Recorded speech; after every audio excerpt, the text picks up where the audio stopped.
Welcome in. Good morning. This is the Sunday Social, show, not podcast. Dylan always gets upset with me when I do that. But welcoming in, Dylan and Alan as always to start the show off. If you guys, haven't, been around for one of these shows before, just give you the rundown. Basically, how we start is Alan gives us his best bets for the week, which most of the time cashes. Dylan's, driving across state to, put these in after he's written them on his notepad. Then Joe comes in. We get a, sneak peek into his week 4 rankings. Then after Joe, we get into our start sit questions with Dylan and JJ Schultz. And then afterwards, the DFS guys, Chris Robbin and Keith Flemming, come in here to help you set your lineups. But, if you want to get all access to us, you want to go to fantasysixpack.net/plans, get in the Discord. You can talk to Alan directly. You don't want to talk to Dylan directly, but you can talk to Joe directly. You can, if you want to, I can make you laugh, but that's about it. I'm just kidding.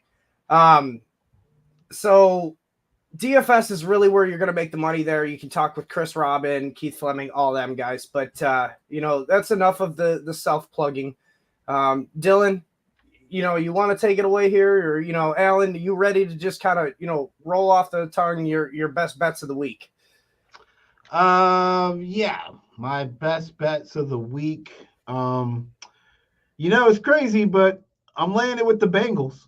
I think they're too good to go 0-4. I think it's a good spot to essentially buy low. Like, think about it. The Bengals had won a couple games and they were playing the Panthers. This line would be like 7.5, almost 8. It's 5, which is kind of crazy because you're saying the Panthers are competitive with the Bengals. I mean, I am the hardest. The Red Rocket. Yeah, I'm the hardest person on Joe Burrow, the Bengals, Zach Taylor, that entire tenure. I have hated on them every step of the way because they're so good. Like, they should be on the same level as the Chiefs, but they're not because they're inconsistent and their coach is an idiot.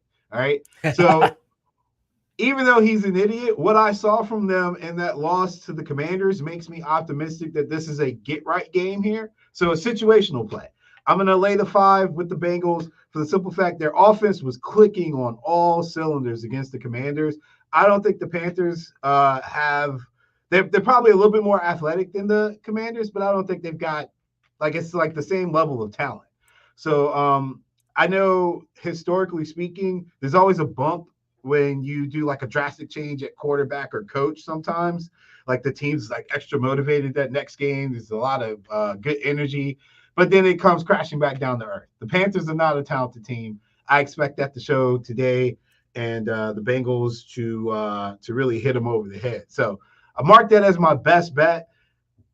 Realistically, it probably should be the Browns if you think about the fact that Crosby's not playing and Adams isn't playing.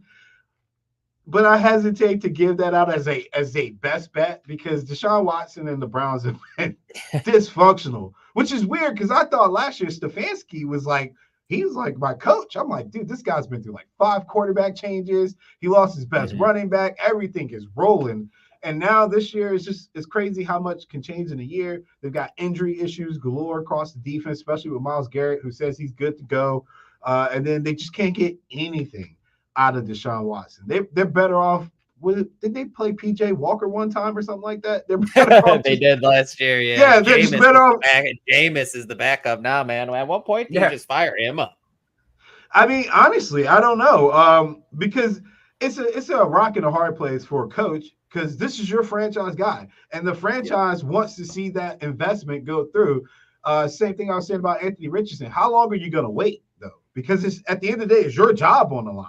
So I think Doug Peterson's kind of having that same come to Jesus moment. It's like, yeah, this is my guy, but he's now transitioning to your guy, and I need to save my job. So yeah, right. That's kind of where the Browns are. But I'm going to read into what Pierce and the Raiders got going on, man. It seems a little dysfunctional. It's not all we're out here to win football type stuff. So no Adams, no Crosby. Those are 2 significant components to Raiders victories. So I like the Browns. I got in at 1.5. I think it's 2 now. There's also some line movement on Jamie's with you. Yeah, right. It's like one of those things where it's like I kind of have to, but also in the same breath, just to let you know where Vegas is and where the Browns are, the state of the Browns.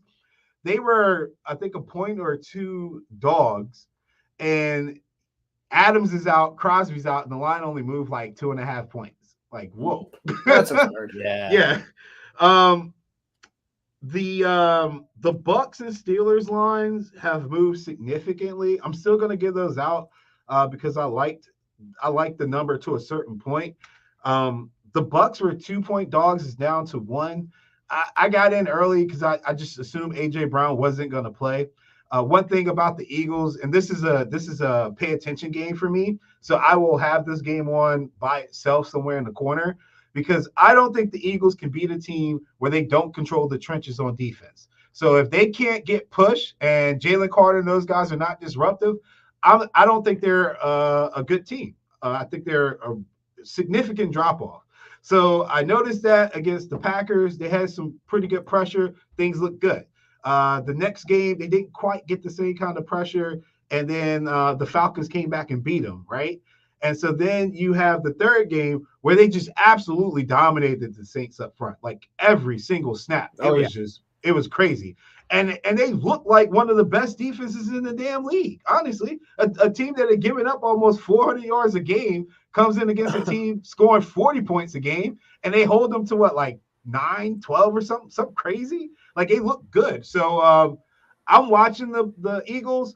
I think the Bucks are in and I hate to be cliche, but a significant get-right spot. They got embarrassed by the Broncos. They actually, I think the strength of their offense is their offensive line. They put a lot of money into it during the offseason. It was quiet, but they re-upped a lot of guys, key guys, and they got embarrassed against the Broncos. Like, from start to finish, it was not a good look. So I think the Broncos win a game that's spirited, but I feel like they got enough to get it done today. So I took the money line. It's down to +1.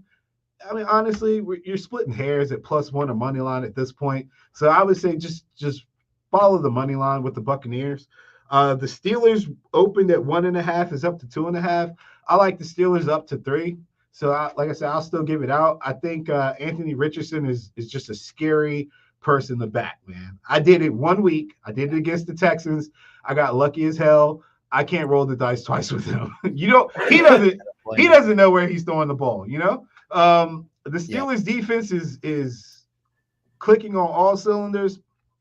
I think they're due for a prime like turnover game, where this is a game where if the defense gets any kind of help from the offense, the defense alone can win this game. I feel like they can score enough to win this game. I expect turnovers. I expect TJ Watt to have a great game. And Anthony Richardson is a playmaker.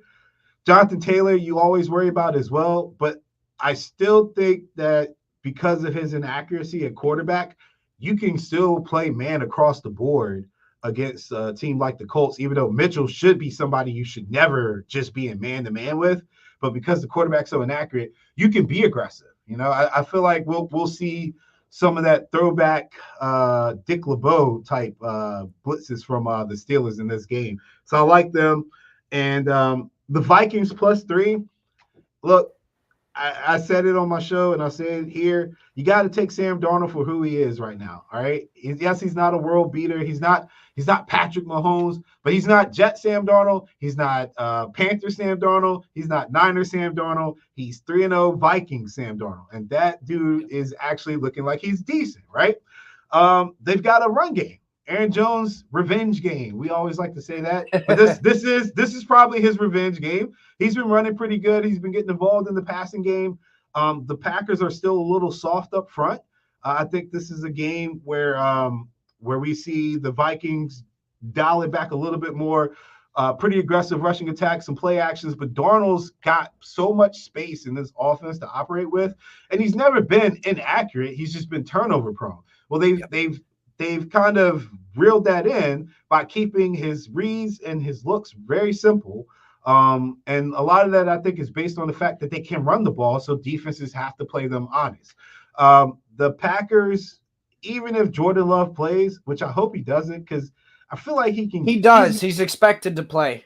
See, I feel like he might really get hurt, man. Like, I don't want him to as a Packer fan. I want them to start Malik Willis, but it's because it's an important divisional game. Yeah, I totally get it. But like, when he got hurt, it sounded like it was going to be like 4 to 5 weeks recovery, and he's been trying to come back every single week. So I'm like, yeah. And look, the Vikings. I'm going to nerd out a little bit here, but essentially, this man Flores has figured out a way to play quarters defense with 3 people, which doesn't make any sense.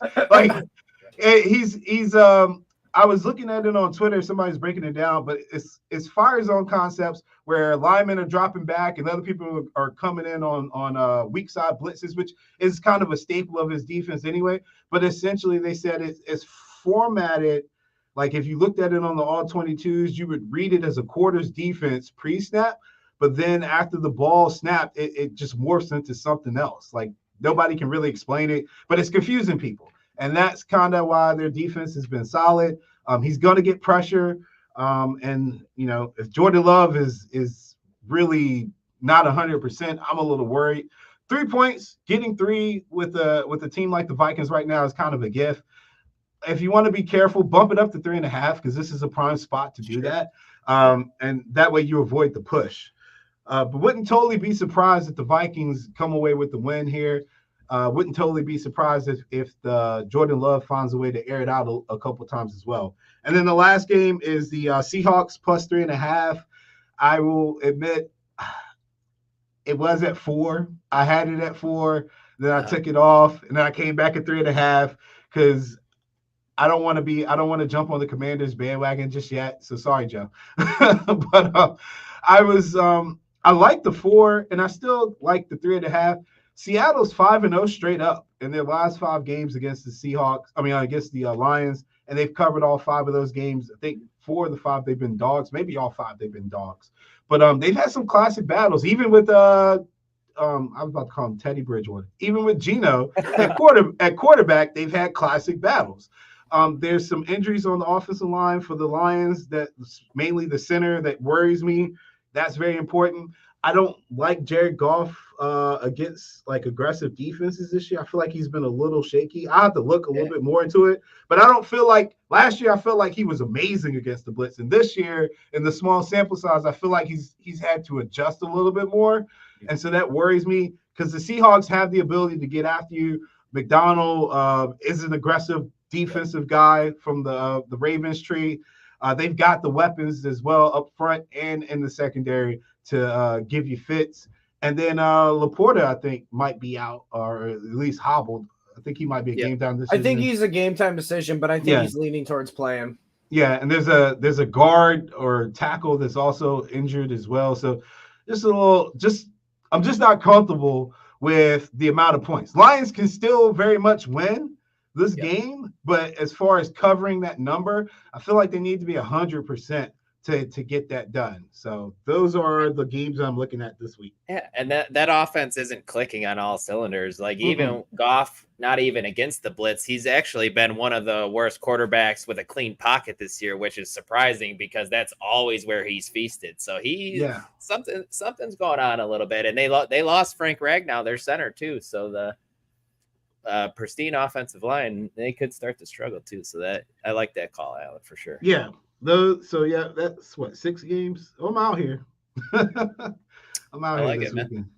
I like it. We did have Jamie said, where's it at? He said his best bet is taking Deontay Johnson over 5.5 receptions and over 62.5 yards. Just real quick, you got any thoughts on that at all? After what we saw from Deontay last week, had a big week with the Red Rifle under center. So, God help you if you follow my DFS advice. It's always a running joke between me and Keith. But look, you got to think they don't have a lot of weapons, right? And you would think that the Panthers would get down essentially in this game. Adam Thielen's out. Somebody's got to get the passes. So I would, if he had like 9+ targets last week, I would definitely love the over in the receptions because I feel like he should have had, without looking at the stat line, it would make sense he would get a ton of targets. So I think it was like a 36% target share last week or something like that. So that's fine. And the Bengals pass rush isn't that great this year, so he should have plenty of opportunities. All right, perfect. All right, Alec, great stuff as always, my friend. Before you get out of here, let everyone know. 14 targets last week for Johnson. Yeah, see, that's logical. You can find me on 106.1 ESPN app from 6 to 7 p.m. Eastern, Monday through Tuesday, and then Thursday, Monday, Tuesday, Thursday, and then on 5 to 6 on Friday. I know it's kind of weird, but we have a JMU specific show on Wednesdays, so I take a break on Wednesdays. Nice. Awesome, man. Great stuff as always, Alan, and glad to have you back. Glad to have you here next week with us too, and the rest of the season, man. Great stuff. All right, take care. Take care, Alan. Good luck. Thanks, man. All right, now we get our ranking segment with Joe. A sneak peek into his week 4 rankings. How's it going, Joe? What's going on, fellas?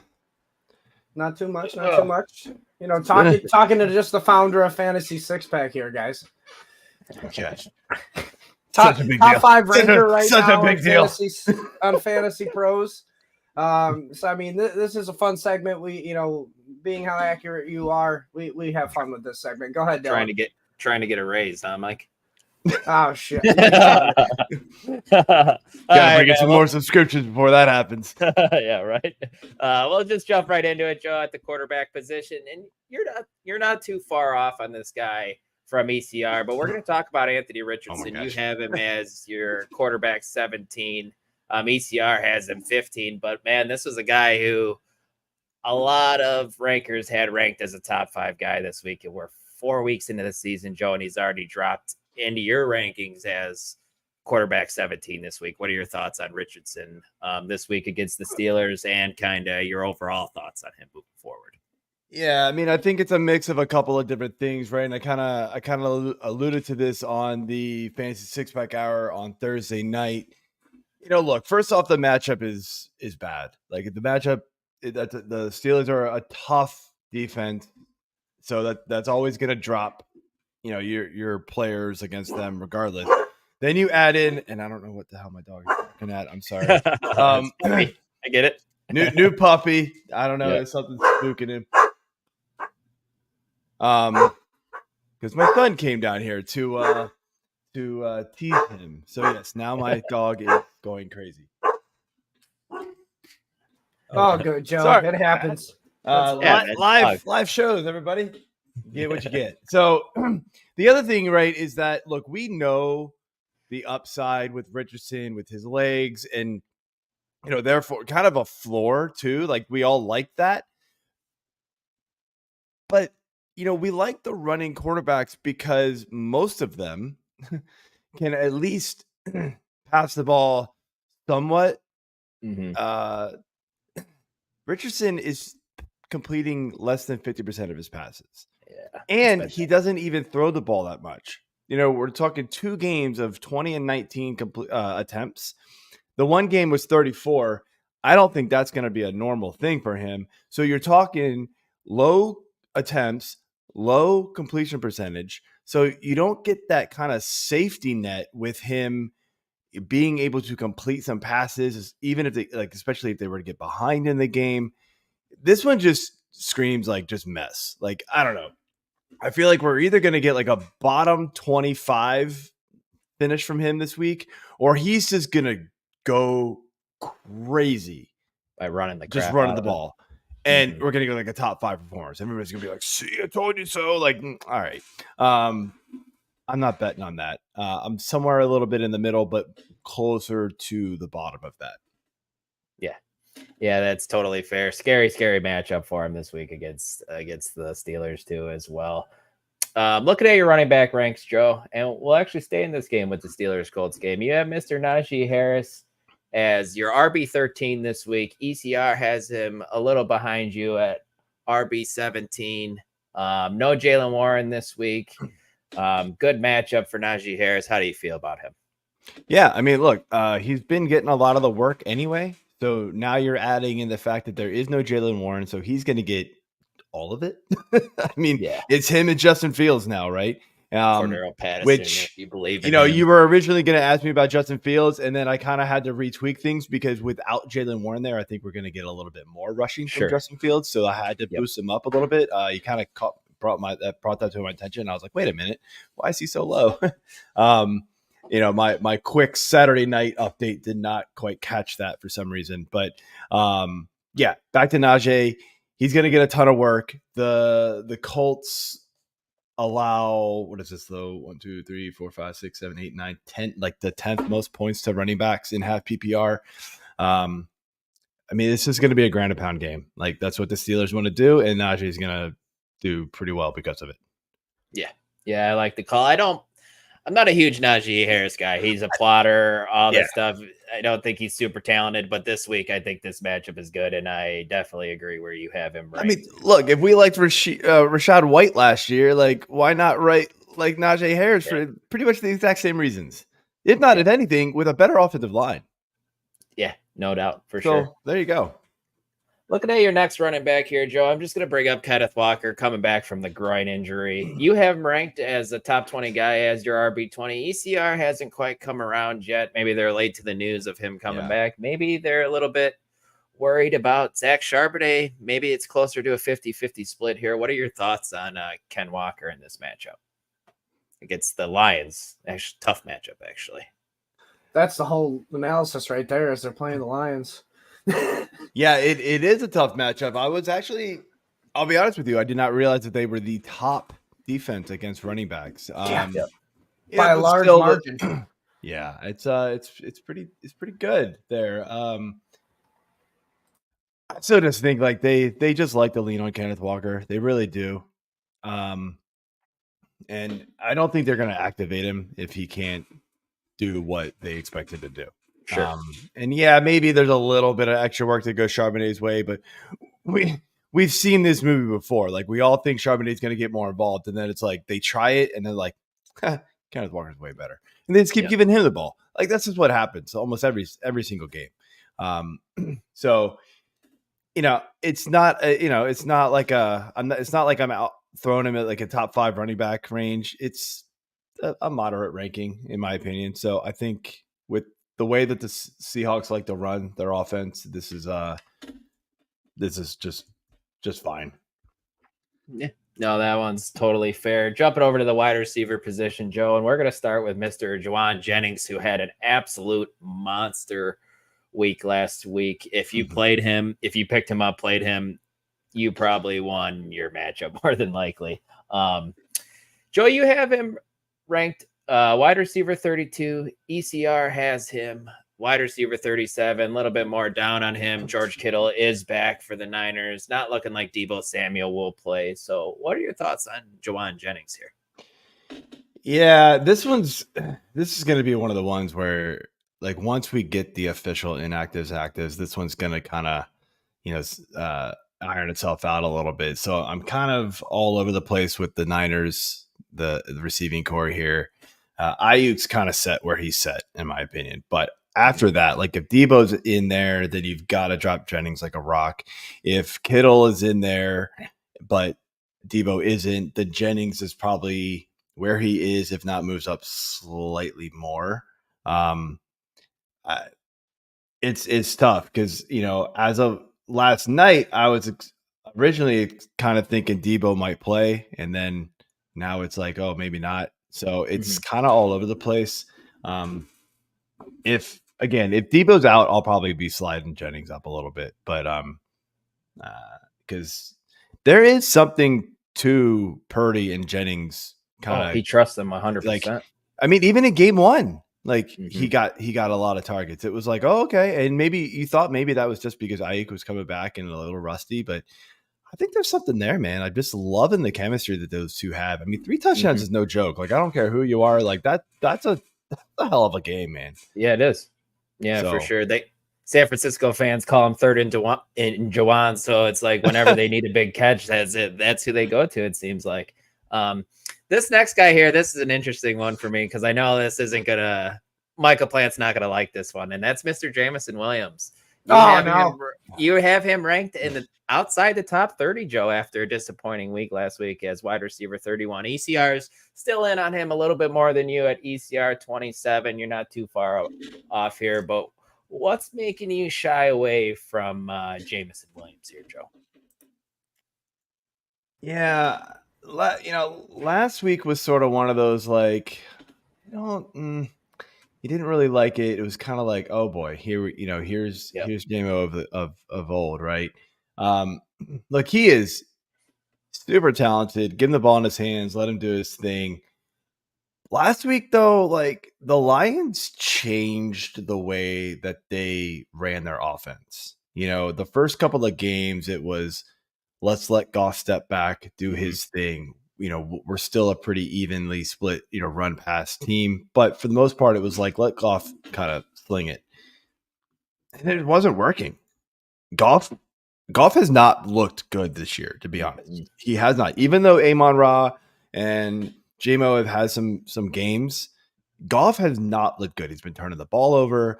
So last week, in order to beat the Cardinals, they ran the ball a lot. Yes, it did. The official stats here, though, was Jared Goff dropped back and passed the ball 23 times. David Montgomery alone had 23 carries. Then you add in Gibbs, who got 16. If that happens again, like it's going to be really hard to put a lot of the Lions receivers in, outside of Amon-Ra. It's going to be hard to trust this anybody else for this Lions passing attack here. Maybe LaPorta gets a little bit healthy, but I don't really like him this week coming off the injury. It's just not looking good for him. And Seattle, pretty damn good in secondary here. So just all around, not a great feeling here for Jameson Williams this week. If you're going to beat Seattle, it's going to be with the run game. And that seems to be the Lions' strength right now, is this run game with David Montgomery and Gibbs. So I feel like they're going to lean on it. The Seahawks don't have Leonard Williams or Byron Murphy in the middle of that defense on the line too. So this game, I agree, Joe, it feels like this is going to be a grinded out type of game. Joe, Mike, you got something to say? There you go. I was just going to say, Joe, JSN or Jameson Williams this week? Bonus question for you. PPR. Either way, it's JSN. Okay. I like that. All right. I just wanted to see your confidence as far as like the wide receivers in this, game. Obviously, you're starting DK and Amon-Ra, but what about, Well, Detroit's secondary is getting crushed. Yeah, especially in the slot. Yep. Give me. the Seahawks stats are a little skewed because of the teams and the QBs they have played through 3 games so far. But that's the only thing you can really make an argument for against them.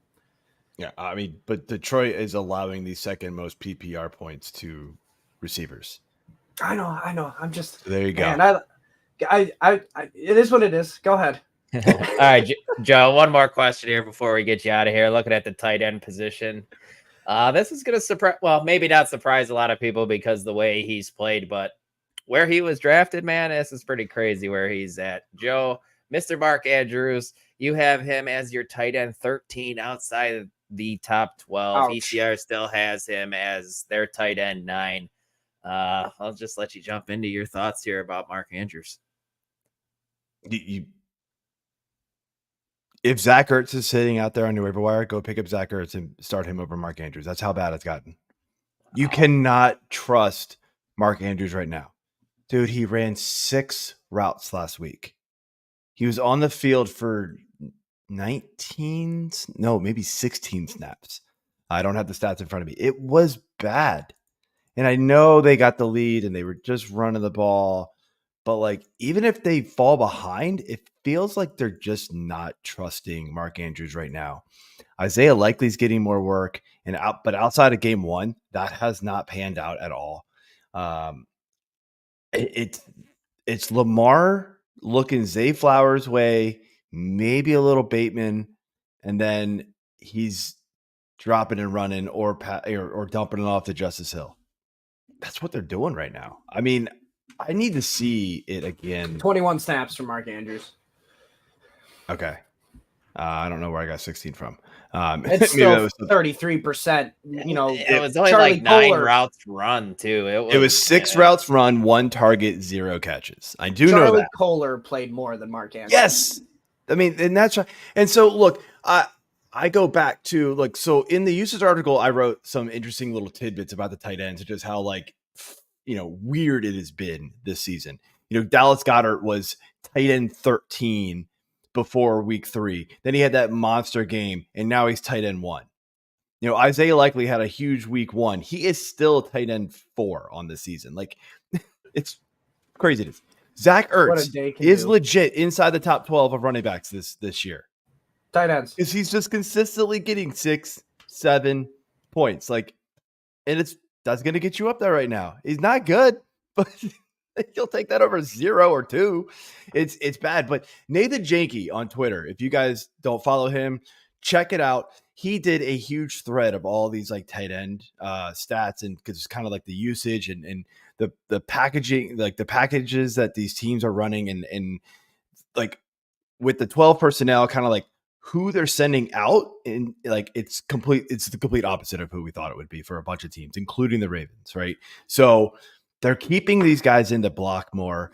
This could also be because the Ravens offensive line is awful.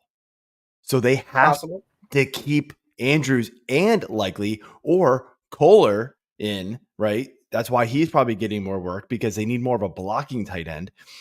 They're keeping these guys in to block because they cannot get Lamar Jackson hurt, and they know that. They're not going to win games without Lamar Jackson, so they've got to keep him healthy. So, yeah, I really, really worry about the Ravens and Mark Andrews and his usage here with the Ravens. So, you just gotta sit him until we see a change there. Yeah. So, no, Joe.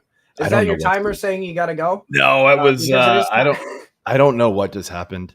Today's a mess. But we do appreciate you, as always, giving us a sneak peek into your rankings before you publish them, live. So, just everybody go check out his usage report. I believe it comes out on Tuesdays. Mm-hmm. It's a good read. Joe, anything else I'm missing out on before you should head on out? No, I mean, just everything's over there on fantasysixpack.net. You said it before I published the rankings. I do publish the rankings on the site. Absolutely. Frymouth over Andrews. Yeah, I've got that one locked down already. So, I do publish them multiple times, updates throughout the week on Fantasy Six Pack. So go over there and check those out. They'll get published on Fantasy Pros right before the games, just for the accuracy contest. But otherwise, you can get all the rankings over there from me and the rest of the staff, who we've got like 4 guys inside the top 40 overall this year. We've had multiple guys like in the top 10, top 15 all season long already. It's looking pretty good so far. So go ahead and check that out. And of course, I'm on Twitter at F6P_Joe. Hit me up and enjoy the rest of the day, fellas. Yeah, if you want direct access to all those rankers, you got to get a membership at fantasysixpack.net/plans. All right, Joe, good luck in the contest this week. Take care. All right, man. Thanks, you too. Joe. Great See stuff. you guys. See you. All right, guys. Sorry we're running a little late here, but we're going to do rapid fire. We got JJ Schultz ready for another segment of the start set. How's it going real quick, JJ? Going good, man. Like, no more time to waste. Let's get right into it for these guys. Yeah. I'm always excited to see your face on Sunday, man. That means we're doing clean shave too. I did. I got all I cleaned up. It was one of those where, like, last week I finally had like a really good week, so I was like, all right, I'm feeling good about myself. I got feeling good on top. I'm clean shaved myself. I like that. Well. Yeah, both of you guys. Well, as I was doing it, I was like, you know what's motivating me? Mike right now. Oh no, I don't know if I'm much motivation here. I know I didn't motivate my teams last week that I had here, but I felt pretty good about the answers we were giving out during the show. So hopefully we can keep it hot another week here. All right, so let's jump into it, because you wonderful people that have been watching, we appreciate all the questions you've been racking up for us. So we're gonna just speed it out here. First, we got Nathan Pearson. Goddard over Kelsey today, and I think that's an automatic yes. Yeah, AJ Brown's out, right? AJ Brown is out. Devontae Smith is out. I mean, we saw what Goddard did last week. Like Joe said, he went from tight end 13 to tight end 1. So I mean, I personally think Hurts will struggle this week against Todd Bowles like he usually does in the regular season. But Goddard's pretty much the only option unless you're a Jahan Dotson believer. Yeah. No, I'm 100% with you. We want guys who at the tight end position who could be number 1 or 2 targets in their offense. And Goddard's the number one guy in this offense, so give me Goddard this week. Joe said in the background, Goddard is tight end 1 this week for him, in his opinion. He's right. I do think this is the week that Kelce gets in the end zone. I think they draw something up for him, get him involved, but I do think that Goddard's going to have a monster week for fantasy. He's going to get peppered with targets. At some point, man, Kelce's got to get involved. That's that offense is something right now. Just taking what the defenses is giving them, and that's all checkdowns.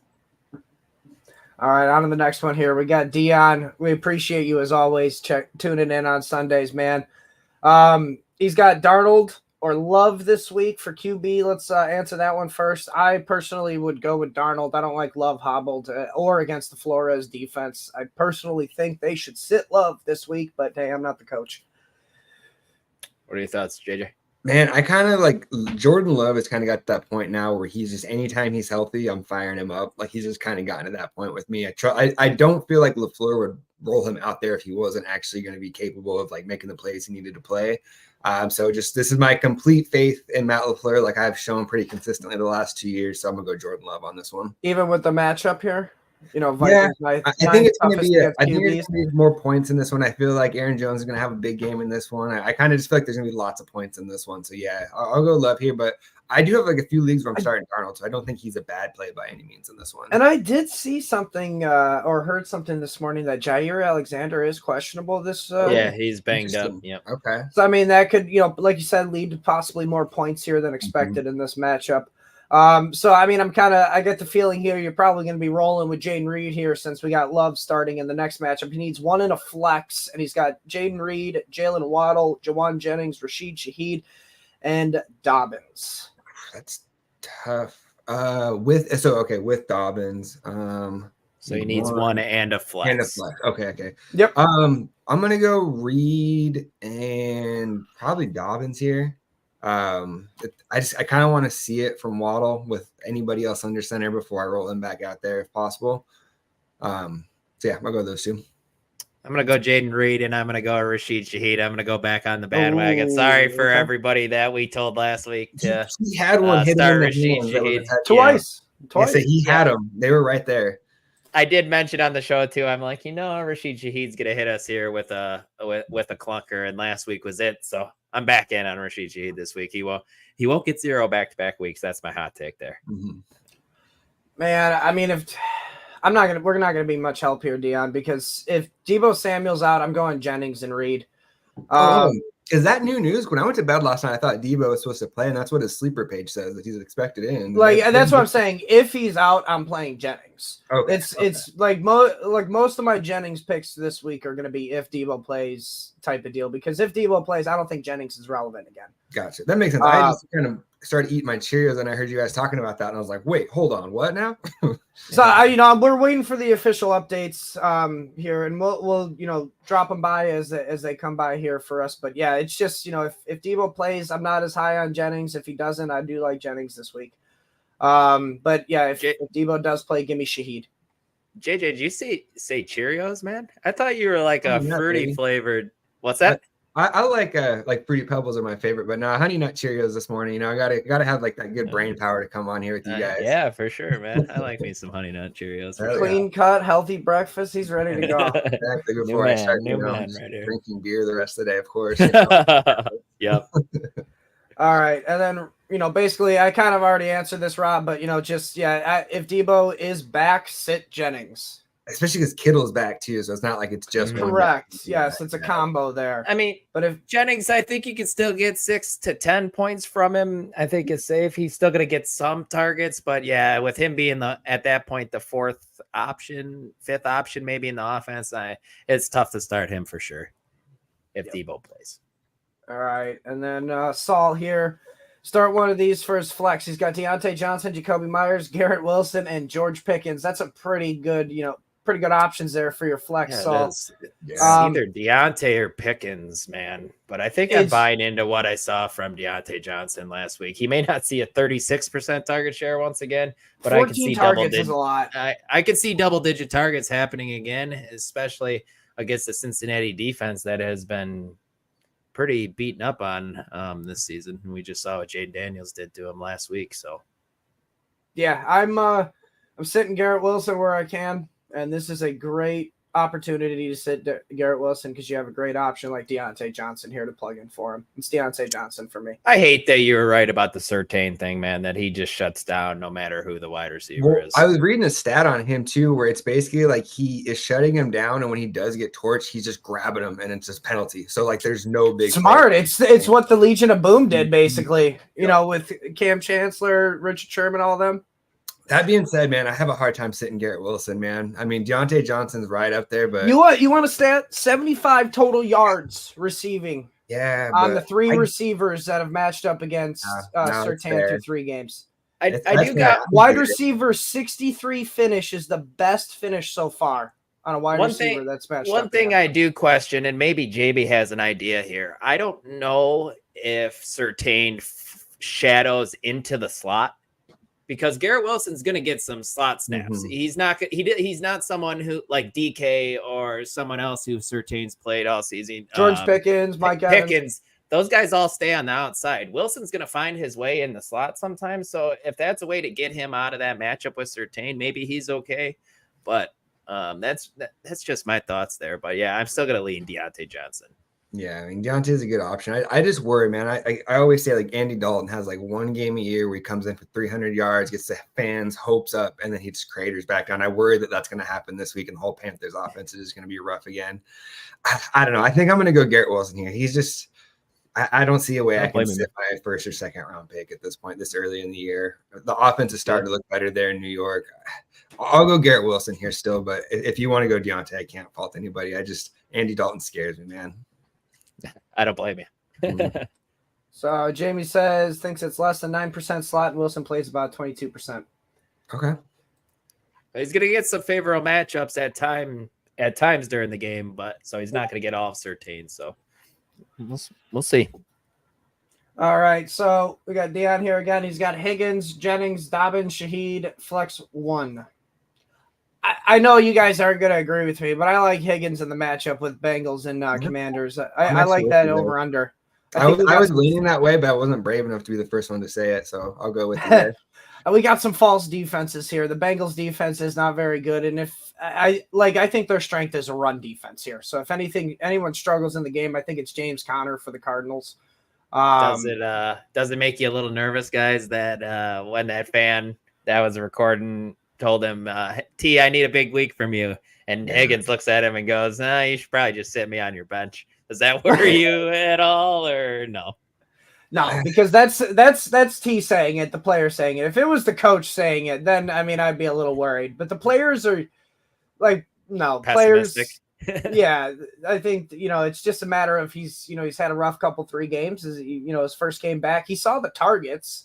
It's just it's a little off page. It was like Chase and Burrow through the first couple of weeks. Mm-hmm. But you got a get right game here against the Arizona secondary that isn't great in my opinion, and their stats are skewed because of the players they've played and just the game situations they've gotten in, like the game against the Bills. They didn't even throw against them. James Cook just ran all over them. I'm with you. Yep. All right. And then Jennings or Higgins real quick from Dion. It's Higgins. Yeah. Yeah. All right. We already answered that one.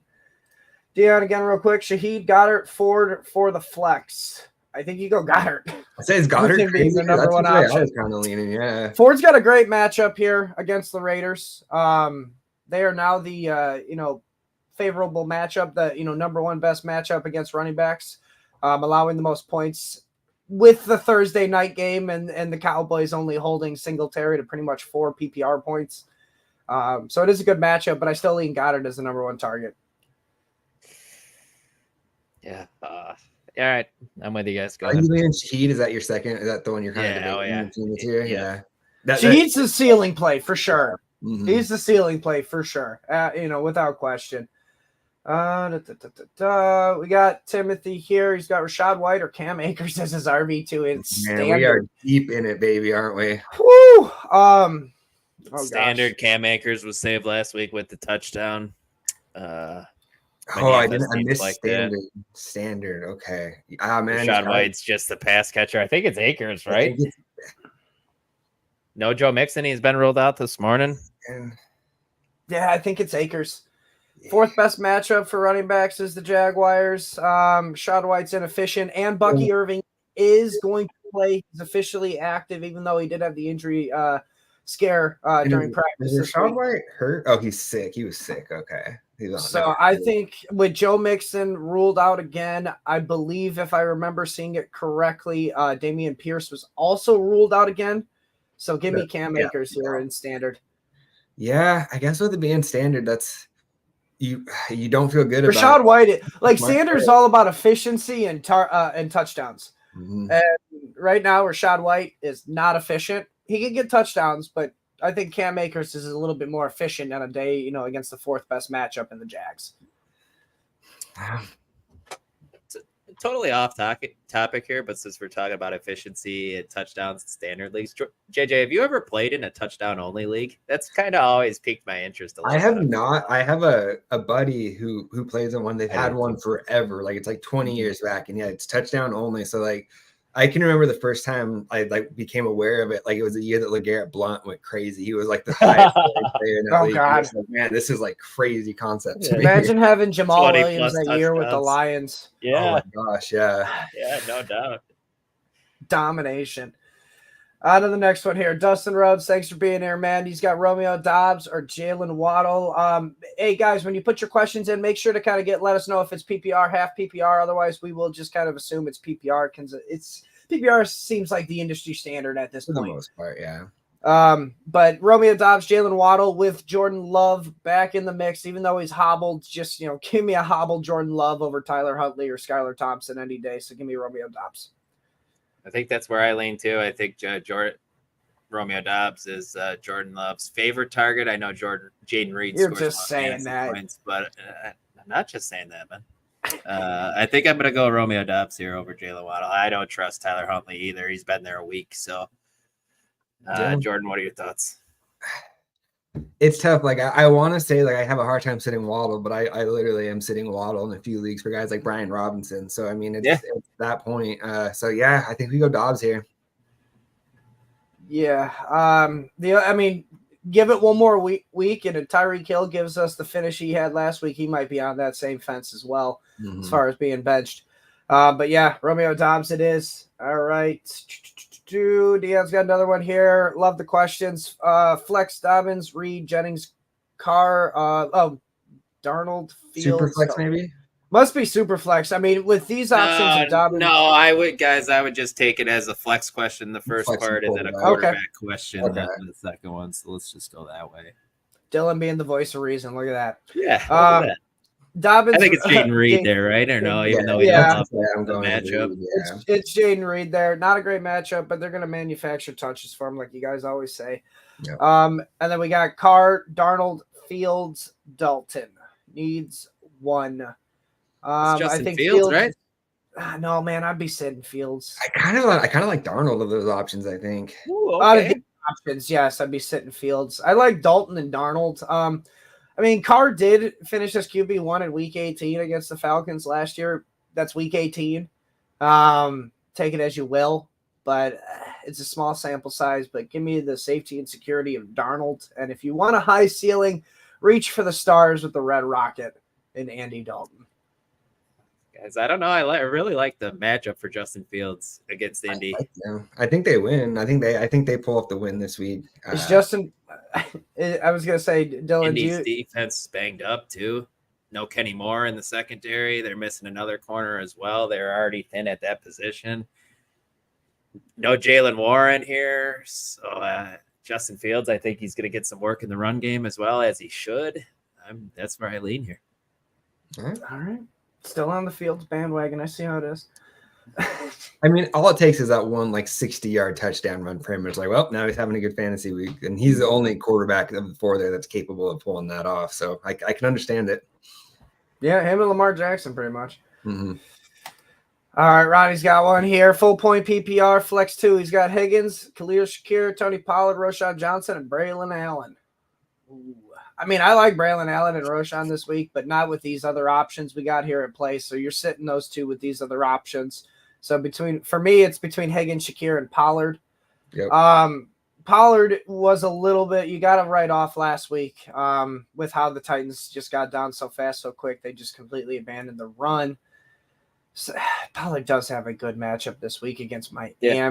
Fourth best against, or fourth easiest run defense. If you want to play it safe, Ronnie, here, because I always kind of give you two options. You know, when you want the floor, you want the ceiling. I think your floor is Shakir and Pollard. They're too safe to pass up. Shakir is the only receiver with 14-plus targets on the year that hasn't dropped a single one. Wow. So that goes back to last season, too. His efficiency numbers are insane, man, but he seems to be able to keep it up because it's all the easy targets. Boise State's finest, baby. So, yeah, I think your safe plays are Shakir and Pollard here. And if you want to work in some ceiling, which is basically Higgins at this point, I'd probably sit, Shakir.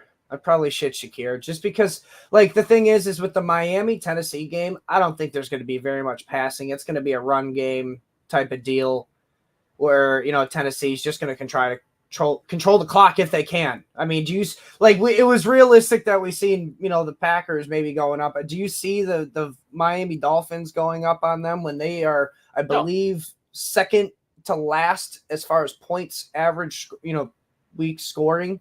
I don't right think now. so, but it wouldn't be the craziest thing just with those options there in That's Miami. true. I mean, yeah, like A-Chain breaks a long one, Tyreek Hill gets behind. Yes, that's all it does take. Yeah. That one's a good one, Ronnie. I'll go T and Pollard here. Okay. I'm going to go with Mike. I'm going to lean Shakir and Pollard. For safety and security. At what point does Tennessee just try to cram it down teams' throats with Pollard and Tajay Spears? You know, I think one more head-scratching turnover from Will Levis, and you got to consider it, right? He can't be doing that. He's a grown-up. Oh, man. Don't you think that teams are just like now knowing because what Will Levis is doing that that first opening drive, they just want to run the ball and they're probably just stuffing the box. We're like, no, Will Levis, throw the ball. Let's go here. Dobbins or Walker? I like Dobbins. I mean, I don't trust the matchup. I don't like the matchup with Walker. I don't, maybe he splits the workload. Give me Dobbins. Herbert a surprise play this week too. I'm nervous with Walker coming off the injury. Yeah, matchup sucks, man. I don't brutal. I don't love it for Dobbins either, and I'm sitting Dobbins where I have him. So as well. Dobbins matchup allow, the Chiefs allow 15.8 fantasy points a game to running backs. The Lions allow 8.8. That's pretty much 8 points less. And that's what Walker has to deal with here. So, I know both matchups suck here, but there is a significant difference between, the severity of the matchup for Walker compared to Dobbins. So I lean Dobbins because I go Dobbins as well. And then we got Diggs, Jameson Williams, Pickens needs one for the flex. Diggs, right? I like Diggs. Tank out. I guess Nico's in, but Tank's out. So, yeah, I'll go Diggs here. All right. I'm surprised you're coming off your boy JMO a little bit on this one, man. I mean, it's just because I do like Diggs with Tank Dell out. If Tank Dell was in, I'd probably still lean JMO for this. He's the ceiling pick, Dion, if you want ceiling. That's for sure. I think he's got a higher ceiling than Pickens. My guy Spoon, too, man. Devin Witherspoon, can he keep up with him? With her knife. Hopefully. Diego here. He's got Anthony Richardson, Caleb Williams, or Derek Carr. Give me Caleb Williams all day. It's the Rams. Against the Rams. Third best matchup for QBs. Saints play the Falcons, right? Saints play the Falcons. Yeah. Richardson. Rams are one of 6 teams I'm not doing the Richardson thing against the Steelers. That's not allowed to come out of my mouth. You're not doing the Richardson gamble? He might make us look all stupid, man. It's totally possible, but I can't do it from what we've talking about quarterbacks that can just break off that run. Richardson's one of them, but I don't know. I think Caleb, I like what I saw in the second half last week. I feel like we're going to see him start coming into his own a little bit. So, yeah, I'll go Caleb. Yeah. Great matchup for Caleb too, and their huck it chuck it football team. They're just throwing it all over the place since they can't run. Keenan Allen's back too, right? As far as we know. He's been limited practices, not official yet. Trending the right direction though, for sure. Correct. Caleb Williams, he's increased his completion percentage and his passing yard total, each game so far. Third best matchup. 1 of 6 teams. The Rams are allowing 20-plus points to QBs. Give me Williams all day. Dylan, what'd you pop this one up for? Did we already do this one? Yes. I think sure? Dobbins. I don't remember the Dobbins. Well, no, we didn't do it. We didn't do it, but you skipped this one from Dion first. I've been bouncing around. I've been trying not to do Dion's all right in a row. Jerome Ford, Dobbins, Mixon, Hubbard. Needs to. Not Mixon. It's not Mixon, that's for sure. Dion. Dobbins, and I'll go, I guess, who do the Cleveland Browns have? They got the Ray. Yeah, I'll go Ford and Dobbins, and then 2 flex. We'll go 2 flex. That's tough. I think it's Reed for sure. Reed for sure, yeah. I also like Hubbard, man, against Cincinnati's defense. Cincinnati's defense is not a bad matchup. What is going on? It's more like Hubbard for the checkdowns. He got 5 receptions last week, which, I mean, that could just be free point. That's free points for you when you're a running back. Man, I'd go Ford and Hubbard with the running backs, and then I'd probably go Reed and Higgins for your flexes. Yeah. If there's no tight end premium on it, it's a regular PPR or half. Yeah, I can go Higgins. Yeah. All right, now we'll do Dion's other one here. Dobbins or Ford? That one's Ford for me. I'll go Dobbins in that one, I think. Love the matchup for Ford against the Raiders. All right, and then he's got Higgins, Shaheed, Jaden Reed, Jameson Williams. Need 1 flex. Jaden Reed. Yeah, it's Jaden Reed. Dylan, Jaden Reed for you as well. Yep. Luis, morning as well to you. He's got 2. Pollard or Mixon. Well, it ain't Mixon. Mixon has been ruled out for you, so it's Pollard. And then he's got Mayfield or Love.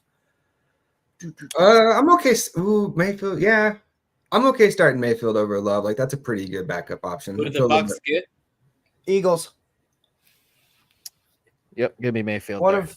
One of 8 teams allowing 40-plus fantasy points to wide receivers, and the QB is the one that throws it to them. So give me Mayfield over. Actually, that's a hypocrite move. I don't understand how I could pick Love over Darnold throwing to Jefferson, but then I'm like, yeah, Baker Mayfield, let's roll him out there. Now I'll go Jordan Love here.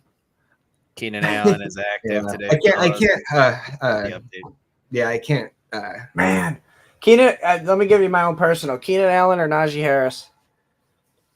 Keenan Allen against the Rams. Najee Harris against the Colts. I think you got Najee there. Just the Najee, yeah. All right. The Dynasty League that we do together, we just got a live on air trade. We're awful. We're kind of rebuilding in this league too. We got offered Josh Palmer. We don't have any running backs, man. Josh Palmer and Joe Milton. We'd be trading away Mark Andrews. What are your thoughts there? If we're gonna trade anybody away for anything, we need running backs. Our running what's our running back 2 in that league? It was Austin Eckler. Now it's Gus Edwards. Oh, there you go. Yeah, we need running backs if we're trading away anybody. I think I'm holding Andrews there on that one, but yeah, you'd hold him there, JJ. You said it was just Josh Palmer and who? Joe Milton. No, thank you. I mean, there's a real chance neither of those guys are on a roster in a 12-team league next year. I feel like maybe Palmer is, but I think I just hope Andrews bounces back and then sell at that point. Decline. And then just off the Keenan Allen news, Higgins or Keenan Allen? Give me T still. Yeah, I'll go T. Oh, man, 11 targets in the one game Keenan Allen got. I'll take Higgins, but I don't like it. All right, Robert, he's got Rachaad White, Bucky Irving, or DeAndre Swift. PPR. I don't know what you're supposed to do here. I think you go Rachaad White just because of the PPR and hope he catches some passes. But I mean, Bucky's probably going to have more rushing yards, and Swift, I mean, who knows behind that offensive line? Yeah, Roshan talk about him getting more work too. Yeah. Swift's glued to the bench until further notice. So I think I'm with JJ. I go Rachaad White. Not feeling super good about it. Mm-hmm. Rachaad White for the safety. You'll get free points with the checkdowns and the receptions, but Bucky probably has the better. Not probably. He has the better ceiling here because he can bust one off. Mm-hmm. But yeah, sit Swift's ass on the bench. Yeah. And so should the Bears. Jamie, start 2, full point PPR. Najee, Connor, Monty, and Amari Cooper. Amari and Najee. I think Yeah. I lead Najee and Monty in this one. Monty's the other one I was considering with Najee there. Amari's a for sure. And then I think I lean Najee. I'm tired of agreeing with you, Mike LaPlant. I think it's Monty. I think it's Najee slightly, but I don't mind the matchup for James Conner either. A good chance he finds the end zone against the Commanders as well. But I think Najee here. Like I said, I'll go Najee here. I think he's the safest, Jamie. If you want to sneak some ceiling in, Amari Cooper does have the higher ceiling, and I'd take him out for Monty. Split backfield, the ceiling's already cut in half because he's got Jahmyr Gibbs there. Najee's, got Cordell Patterson behind him. So I just think Najee's safer. If you don't have to make up any points, play Monty. If you do got to make up points, go Amari Cooper. I just don't know how you sit Monty, man, when he's at 16 fantasy points, 16. If you're down 22 points from the fantasy Thursday points. night game, that's the only reason I can see sitting him, just because you need to scrape more points. You need to be able to, just Amari Cooper. We saw his ceiling last week. That is not Monty's ceiling. No Leonard Williams, no Byron Murphy for that Seattle run defense. So I think that's why I think Monty's locked in here. All right, just to be safe, because I know Nathan wanted this question answered. I don't know if he's still here, but Kelsey over Goddard. It is Goddard. We already answered that one. I don't know if he was here though. You know what I Okay. mean? Actually, like listening. So I just wanted to go over it quick again. I I got a buddy. I was going to say, I like this one. Man, I mean, I'll have to bring it back, I guess. Yeah, get that rocking. I got a buddy text me right now. Do we like Jerome Ford or Ken Walker? Jerome Ford. Yeah. over Ken Walker. Yeah, I'd go Jerome Ford easily over that Let one. him know. All three of us say Ford. All right. Ooh, this one's fun. Eddie Steele. He's got Garrett Wilson, Leggett for the Panthers, Lazard, or Braylon Allen. All right. So Lazard season. Nah, it's I don't like. Do you have the balls to say Lazard over Garrett Wilson at this point? No, I do not. I think with the weapon, like with the options you have here, Eddie, I will still start Garrett Wilson. Mm-hmm. Just because of the options we have. And then we got Zach Ertz or Laporta. Oh man, we're to this point. I'm going Laporta, starting my studs and hoping he gets on track this week. I have to go Ertz. I can't blame you, but yeah.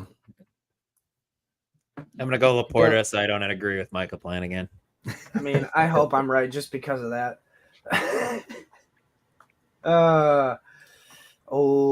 Joni, Evans or Hill? That's a good question here.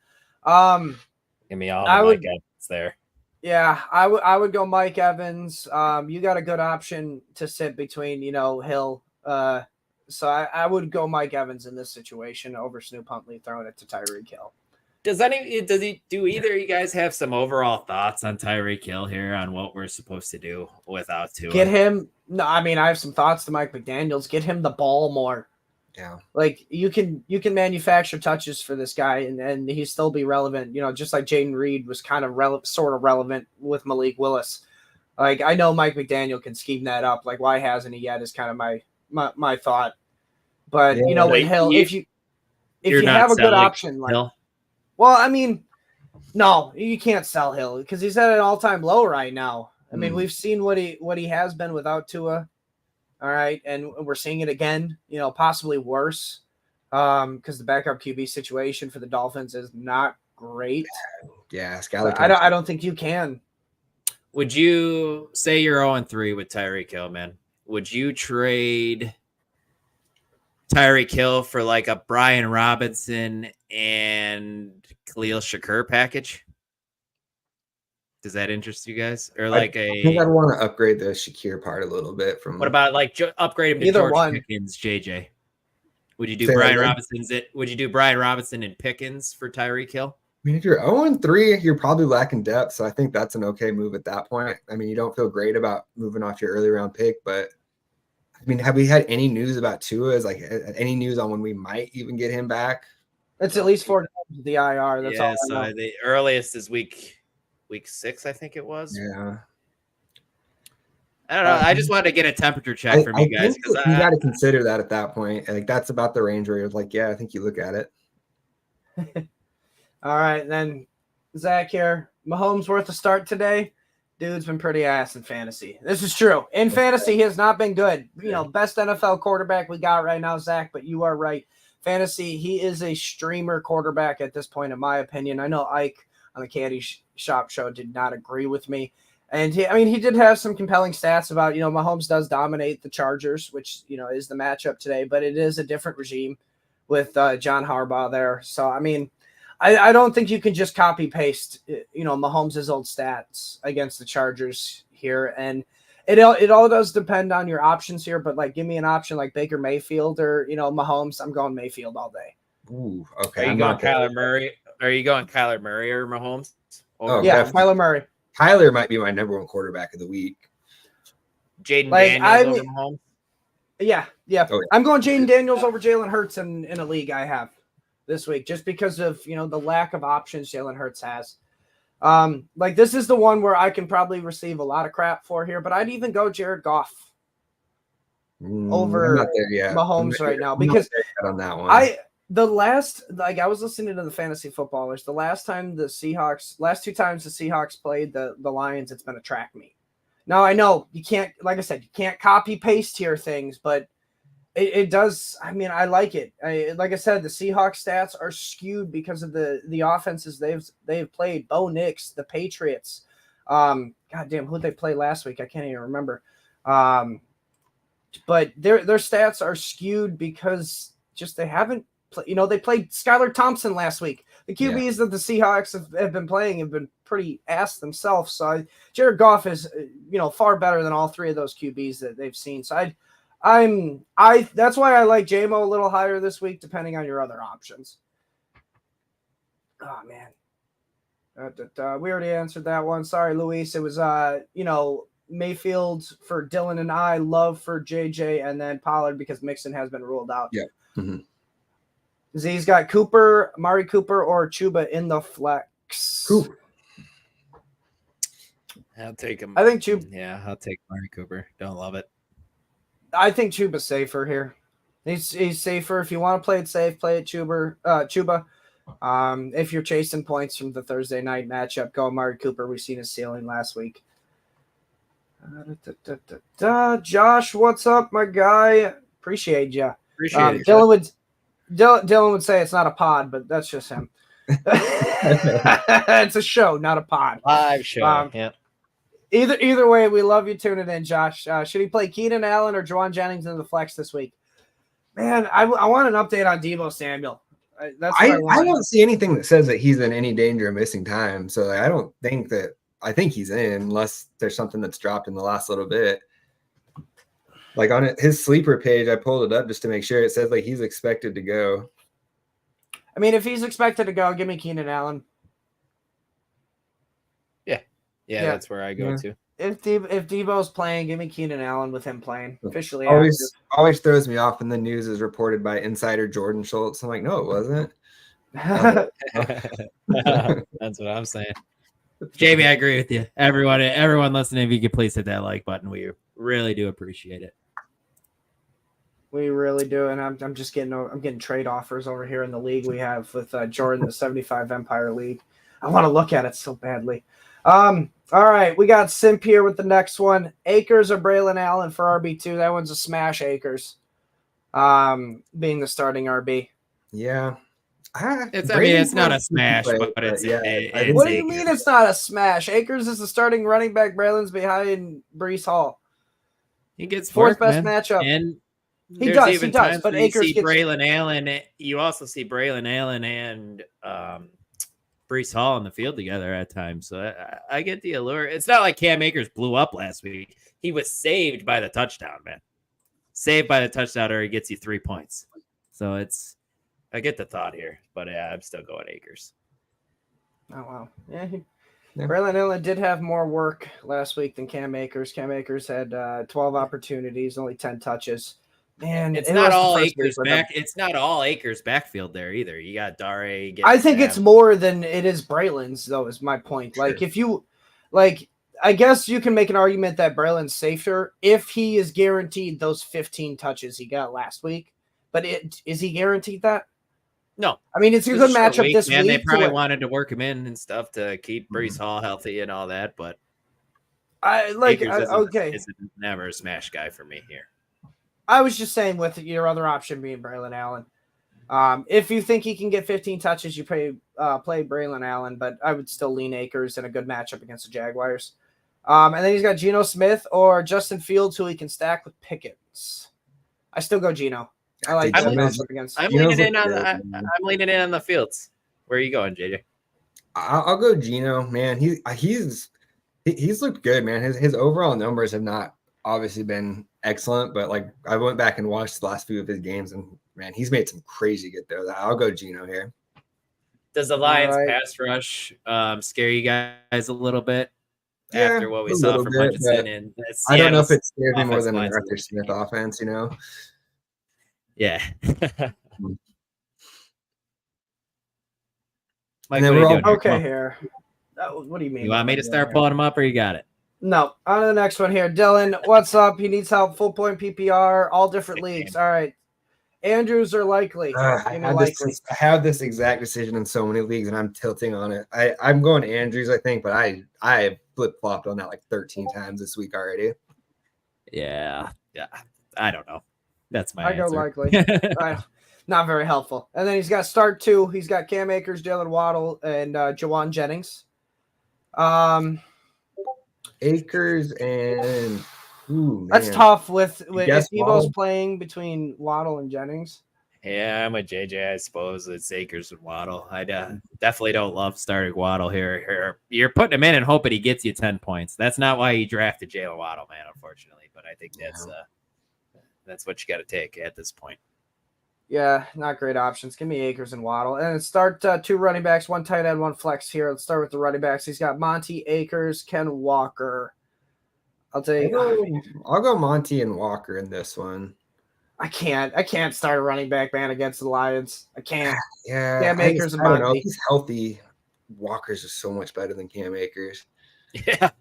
I think he is. No, hands down. Maybe he gets some passing game work. I know it's a tough matchup, but I'm going to go Monty and Walker here as well. Yeah. I'm always sitting my running backs against the Lions so far through 3 weeks. Look good. And then 1 tight end here. He's got Komet likely.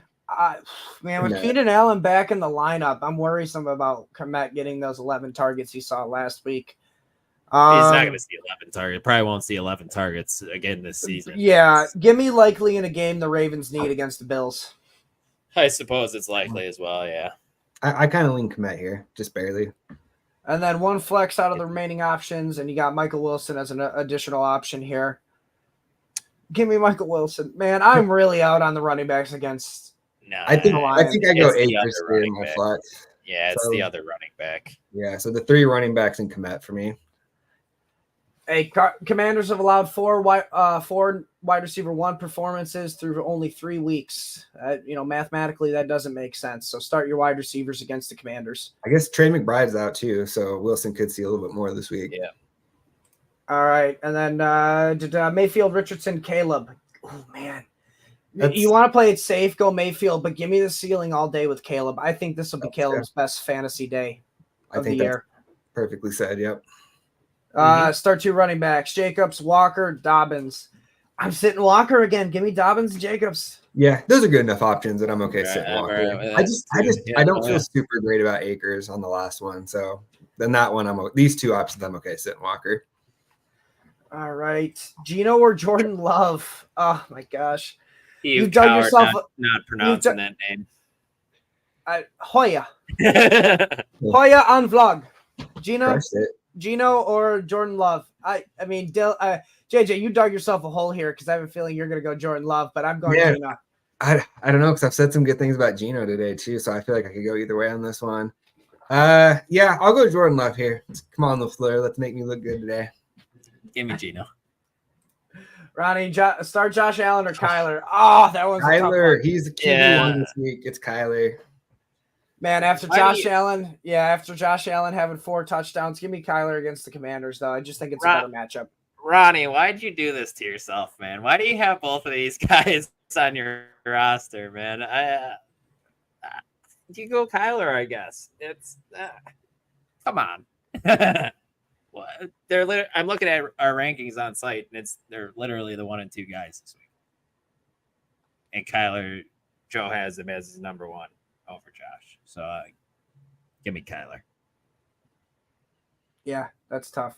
Very tough here. I never thought I'd be sitting Josh Allen in week 4, but when you got options like this, man, yeah. All right. Jason, dual QB league here. Jordan Love or Tyler Huntley? Easy. This I'll go Love. Easy, I'll go easily Love. John, thanks for tuning in again, man. You got Jerome Ford or Tony Pollard. I believe it's PPR. Give me Tony. Oh, man, you'll take Tony. I like Ford. Oh, man. Ford, Pollard. Give me Pollard. Give me Pollard. Better. Pollard. I like Pollard over this one in Ford. Give me Pollard as well. Clean sweep. What's up, Dame? Needs 2. First flex. Shaheed, Jaden Reed, Charbonnet, Montgomery, Sutton. It's an automatic lock for Montgomery and Reed for me, I think. Yeah. Mm-hmm. Hard to sit Charbonnet. I mean, Charbonnet was good, but with Walker back, if you want to squeeze Ceiling in there, I guess you could squeeze Shaheed over Montgomery, but at the same time, you saw what happened last week. Monty's just safer. Yeah, don't take Monty. He's just safer. Yeah. All right. Oh, Tyler Conklin or is that Sam Laporta? Give me Conklin. I want Conklin against the Broncos because of the Sertan Island matchup. I think Conklin can eat. You're a damn maniac. I am. I can't do it, but I'm rooting for you on this one. I hope this one comes out. Man, here you quick, JJ, Jamel Dean, Kyle Hamilton, Fitzpatrick, and Devin Witherspoon. I think it's still Kyle Hamilton, and I know nothing about defense. Right? Yeah, without knowing the scoring system, it's hard to say anyone but Hamilton. That guy's just so disruptive. All right, choose one. Keenan Allen, Dobbs, Ridley, and Lockett. He has Josh Jacobs starting already. It's full point PPR. I'll take Ridley here, right? Against Miami. I'd still go Dobbs. Are you? Huh? Okay. And I think I'm gonna go Keenan Allen here. Actually, Really, I just worry about the whole passing volume as a whole, man. That's what worries me about Tennessee. I go Ridley, but I don't feel awesome about it. Man, I take. I hate playing. Even I feel like my Packers bias took over a little bit there. I'll go Keenan Allen over Dobbs. I take it back. I don't like limiting my ceiling. I don't like limiting my ceiling by starting the running back and a wide receiver like that. If Jordan Love's 100% healthy and this is a top 5 offense, it's a different story. We've got about 9 minutes left in the show. Everybody listening, drop those questions. We'll keep rolling through. Abraham here. He's got Goddard over Kittle. Man. These might be like my top 2 tight ends. I would do it, but I love Kittle this week as well. I do like Kittle this week, but I'd still play Goddard over him if I had to make this decision. Yeah, I think you have to just because he's the number 1 option. But man, exactly. I don't love sitting Kittle, but yeah, I think you go Goddard. And, that one's a tough one. Needs one first flex. He's got Xavier Worthy, Stevenson, Dobbins, Smitty. I don't know. Oh, Smitty, Devontae Smith, and Tank are both out. Man, I still take Stevenson in this one. I think you got to go him until they really turn it over to Gibson. Or Worthy. If Worthy can get more targets, I think he's. Yeah, man. Who was in on Worthy really big after week 1? I can't remember who that was. Idiots, man. I don't know. Trust the process, not the results. Abraham again. He's got T. Higgins or Ken Walker at the flex. Again, sit Ken Walker for me. This is a good option with Higgins PPR. Yeah, it's T-man. Yeah. T-man. Unless you give me an option where you're starting Elijah Higgins, now the starting tight end for the. So here's the thing: I am starting him in like a 16-team league. Would you start him over Ken Walker? No. Exactly. That's the only time I'm going to say give me Ken Walker over somebody is you giving me somebody like Elijah Higgins. But Elijah Higgins. If you're in like those deep 16, 20 teams league, you're desperate at tight end, which I know a lot of us are. I think Higgins is a bit of a sneaky play. He's an athlete, a wide receiver turned tight end. Kind of like it came on strong at the end of the last year. Don't think it's the craziest play. I mean, with McBride out, it's not. Mm-hmm. Jason, he's got McLaurin, Shaheed, and Jameson Williams. Man, this tears me apart. I I love McLaurin and Jameson, but with this matchup against the Cardinals, give me McLaurin. Yep. With you. Tyler, big day for DJ Moore. Speak it into existence, baby. Big day for Caleb Williams and DJ Moore. Let's hope. Diego, he's got Ramondre Stevenson with Brian Robinson, the flex, or Brian Robinson and Deontay Johnson. Second one, but Brian Robinson, Deontay, I like that one as well. Actually, I'd probably – would you – okay, this one is more for me. Deontay's an automatic start, but would you go Ramondre Stevenson or Brian Robinson? Brian Robinson. Mm-hmm. Okay. No, it's no close. Austin Eckler. Yeah, no Austin close, Eckler this yeah. week. He should get It's on. close, but yes, it's Brian Robinson. Mhm. Man, this is a great trade, Ronnie. If you can get something of this value for Hill, you absolutely do it. I don't think you could get Hill, or I don't think you could get Neighbors straight up for Hill right now. So that's a fantastic trade. And we got a trade here from John. He gets JK. Oh, my bad, Dylan. Go ahead. Sorry, I'm going. You're fast. right. I was just gonna. No, you're fine. I was just gonna say a stupid comment, not needed. Okay, he's got a trade here from JK to get JK Dobbins and Kyler Murray. He gives up Geno Smith and Josh Jacobs. You are getting a major upgrade at Kyler with Kyler Murray at the QB position. He's the best player in this trade. I would do it, John. Yeah, I'm fine with that. Yeah, I would do it. Assuming you have enough like running back depth that the Jacobs hit doesn't like tank you at that spot. Yeah. I think it's closer for me, but I'm okay with you doing that as well. All right. Donovan here. He's got Zach Moss, Ramondre Stevenson, Garrett Wilson, or David Montgomery. Pick one for the flex. Man, that's a tough one. With these options, these options, sit Garrett Wilson, Stevenson, and Zach Moss. Give me Monty. I think that's the right answer. Yeah. Although Moss I don't sitting Garrett Wilson, but I think that's the right answer. If you want to play it frisky, I'd go Zach Moss. That's the other option. It's either Monty or Zach Moss. Monty's the safe one. I think Zach has a higher ceiling with that matchup with the points in the Commanders-Cardinals game. Just got a message from a buddy. Want to get him in real quick. Flex question. We got Roma Dunze, Keon Coleman, or he can pick up Jacoby Myers with Devontae Adams. Ooh, I like Jacoby this week. I would go Jacoby without Devontae. Yeah. Yeah, I'm with you guys. That's Brody, I bet. Nope. No, not Brody. Oh, I would have thought it was. Scott, what's up? He's got Garrett Wilson, George Pickens, D Hop, and Brian Thomas. Pick 2. Give me George Pickens and man, I don't want any part of the Jaguars offense. Give me the first two. I'm not ready. Yeah, it's Wilson. It's Wilson Pickens, man. With these two other options, I agree. It is Garrett Wilson and it is Pickens. All right. Thank you, Clayton. So I think Deebo's likely to play. We got Cam Akers or Rashad White. PPR, I'm going White here, but yeah, we talked about it. I don't feel. I guess no. This was Rashad versus Bucky, huh? Yeah, PPR. I'll still go Rashad and just hope he catches 5 or 6.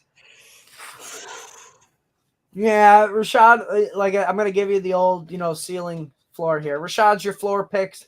Cam Akers has the higher ceiling, I think. Does he? I don't even know on that. I almost think. I don't think that's. I think the matchup's right better. The Jaguars are a better matchup on the ground. They're the 4th best matchup, allowing 29 points a game to running backs. So that's why I say the ceiling has to do with touchdowns here. Where if you got a team allowing that many points a game, usually some touchdowns are involved. Dame here. Lastly, Josh Allen or Jaden Daniels. This one I would go Joshy Poo here. This one's fun, but yeah, that's good option. I would go Josh Allen on this one. I would. Clayton says keep digging that hole, JJ. I know, man. I'm going down with my boy LaFleur if it goes down that way.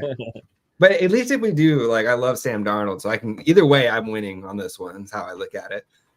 All right, guys, get your. We got a couple minutes here. If you guys want to ask some more questions, I'm pulling up the ones we had here from the post. I'll do the Facebook questions, Mike. You're lagging a little bit, so I don't want you to pull any more energy out of your computer. So I'll just. I hate you. Hold on. No, I actually don't have them pulled up now, so I'm blowing it. All right, so what we got here is Jordan Addison or George Pickens, PPR. Pickens. DeAndre Swift or Bucky Irving? Bucky. Do you? I just had one that I was debating this morning. Keep going. I'm going to look up my own personal question. Brandon Ayuk or Drake London? Look at that one. I would go. Wow, what are you supposed to do there? I think Drake London. Man, I Against would the go Saints, Drake yeah, I London. don't You got hate you got that. touchdowns like in that. back-to-back weeks. Josh Downs or Juwan Jennings? I think that was third to Jawan for me. I think that one's Juwan, yeah. Yeah. Until we see a better passing ability from Anthony Richardson. How about Calvin Ridley or Kenneth Walker for the flex PPR? I like Ridley there. I think you go with Walker. Yeah. God damn. I don't. Yeah. That's a tough one, but I'll go Ridley barely on that one. All right, pick 2 here. Need a running back and a flex. Achane, Jordan Mason, George Pickens. Achane, George Pickens. Who is the other guy? Jordan Mason needs 1 running back and a flex. The 2 running backs. Uh-huh. All right, yeah, I'm the same way. Play it safe with Achane and Mason. Ceiling, you can sneak Achane. How about this one? Pickens. I like this one, guys. Zach Moss versus Carolina or ETN versus Houston. I'm gonna go Zach Moss. I think Zach Moss. Yeah, I mean, yeah. I'm out on the Jags offense until they can show some ineptitude. All right, we got a trade question here. Do we think Iasovis is a fair offer for Bucky Irving? I would want the Bucky side on that personally. That wouldn't be enough for me. I agree too, as well, especially with Higgins back. Iasovis is Tyler Boyd at this point. Yeah. I see that too. We want one more. Guys. We want one more or what? Yeah, do one more quick. Yeah, go for it. Gino against the Lions or Jared Goff against Seattle? Give me Gino. I'll go Goff in that one. Give me Gino. The tiebreaker and I'll go Gino here. I got one here just off the top of my head. Geno Smith or Patrick Mahomes? Mahomes. Yeah, I got you. I'm going Geno. Yeah. I've already stamped it. I don't think Mahomes will have it's going to be a QB 13 or 14 finish, which has been consistent all year so far for him. I hope you're wrong, but it's hard to argue. I mean, me too, man, but yeah. NFL-wise, marvelous. Are you starting Mahomes or Caleb? I would go Caleb, man. Really? I would.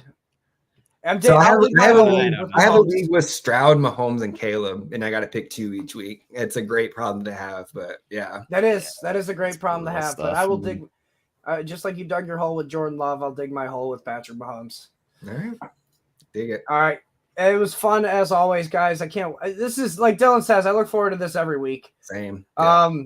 So before we head on out, JJ, what you got going on? Where can they find it at? Follow me on Twitter at 90NFL. Have my weekly recap coming out tomorrow morning, and just any work I do will get tweeted out through that account. So follow me there. Follow Fantasy Six Pack on Twitter and YouTube, and you won't miss anything. Sounds good. You just follow me on Twitter, dclemens2222. You just catch me on the Fantasy Six Pack YouTube channel. Friday night show, the Candy Shop Fantasy Football Podcast, and then this one. So. Awesome. Diego, we love it. Thank you. Stick around if you want to make some money with the DFS guys coming in, the king of cash and the master of the MME. But see you guys. See ya. Have a great week, guys. Good luck in your matchups, unless I'm playing you. All right. Here is the guys, the myth, the men, the legends, at least for Fantasy Six Pack. Take it away, boys. Win us some money. Thank you. And dig your hole. They said it like 17 times at the end. That'd be a good name for an article maybe, or a broadcast. Join us live at Dig Your Hole weekdays at 7:00 or something silly like that. Hey, I'm Chris Robbin at Detroit Beastie. That is Keith Flemming at Keith Flemming here with Fantasy Six Pack to talk about everything DFS and sports related, bets sports related, and some player projections. Got a cool little parlay segment that we're still working out on the fly here at Fantasy Six Pack. Keith, how are we doing this early afternoon? It just started 2 minutes after noon. I'm good. It was a tough night for a big Georgia Bulldog fan like myself. Went from just, oh my God, what is going on, to I can't believe we're winning this game. And then literally 27 seconds later, we were losing again. So no matter how much success we've had with the 2-dog titles and, the Braves winning a World Series, being in a Georgia Atlanta sports fan, it's rough. So I was reminded that yet again last night. But you still have it made in a way. You could be what's the worst fan base you think in the world, and that covers not in the world in North America. Let's say that covers everything. Oakland's pretty bad, right? They have nothing left. Oh, they had 4 big time franchises, and Oakland just spent. They have nothing. They're all going to Vegas, so could always be worse. And I did see several tweets like, "Oh my God, Georgia's beating the brakes off Alabama."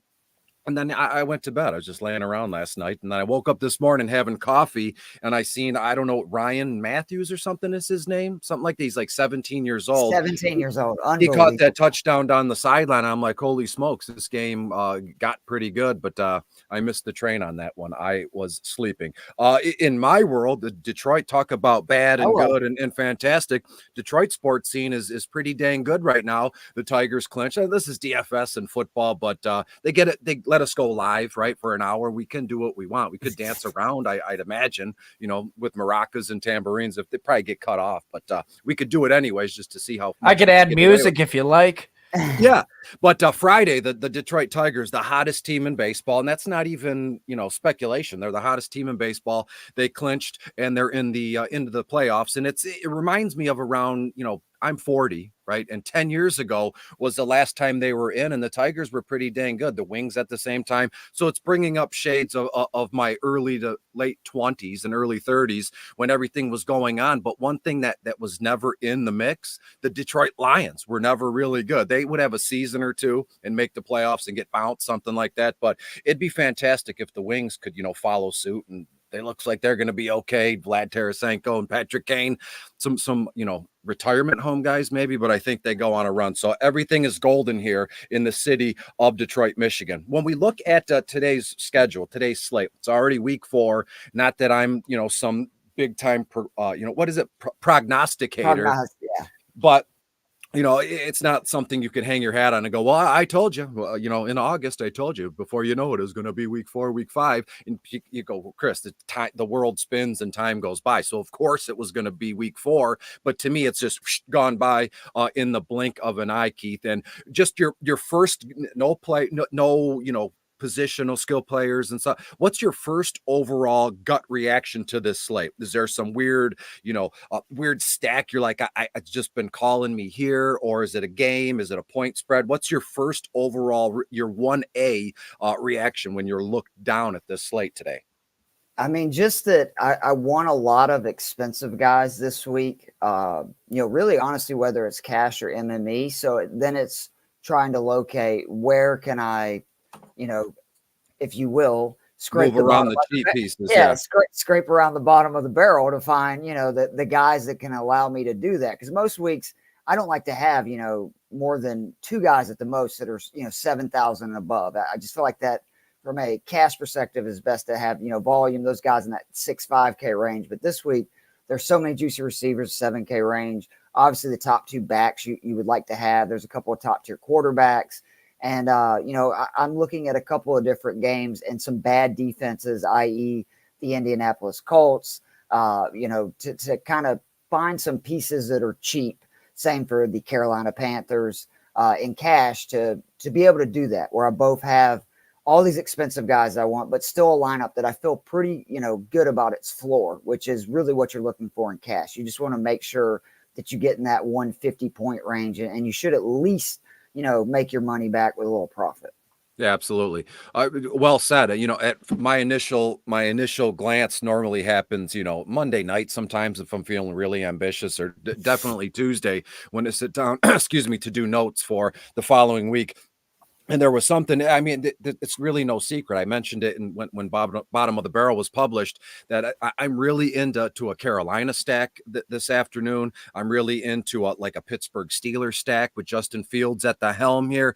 And there's something about just not a full game. So let's just say like a 2-guy stack for the Buffalo Bills go to Baltimore. And could we do a full game stack? Sure, but I like the idea of two Buffalo wide receivers, Khalil Shaker and the rookie Keon Coleman, and then the idea of Isaiah Likely at tight end, and then Justice Hill as well. And that, well, why are you doing that? Well, Isaiah Likely is kind of I don't want to say a no-brainer, given that he was really high. There's high highs with him and low lows, but we're only in week 4. He said, "Shut up, B," in the tunnel in Kansas City. I mean, he's a mess, but in like a hot way. I think that's what girls would say, like for bad guys, I'm guessing, like when they're mean and wearing leather jackets, are like, this guy is he sucks, but there's something about him. And I see it now for week 4, because I think Buffalo, I've said it probably since Monday, I think Buffalo wins and sends Baltimore. Baltimore hasn't won a game yet, if I'm not mistaken.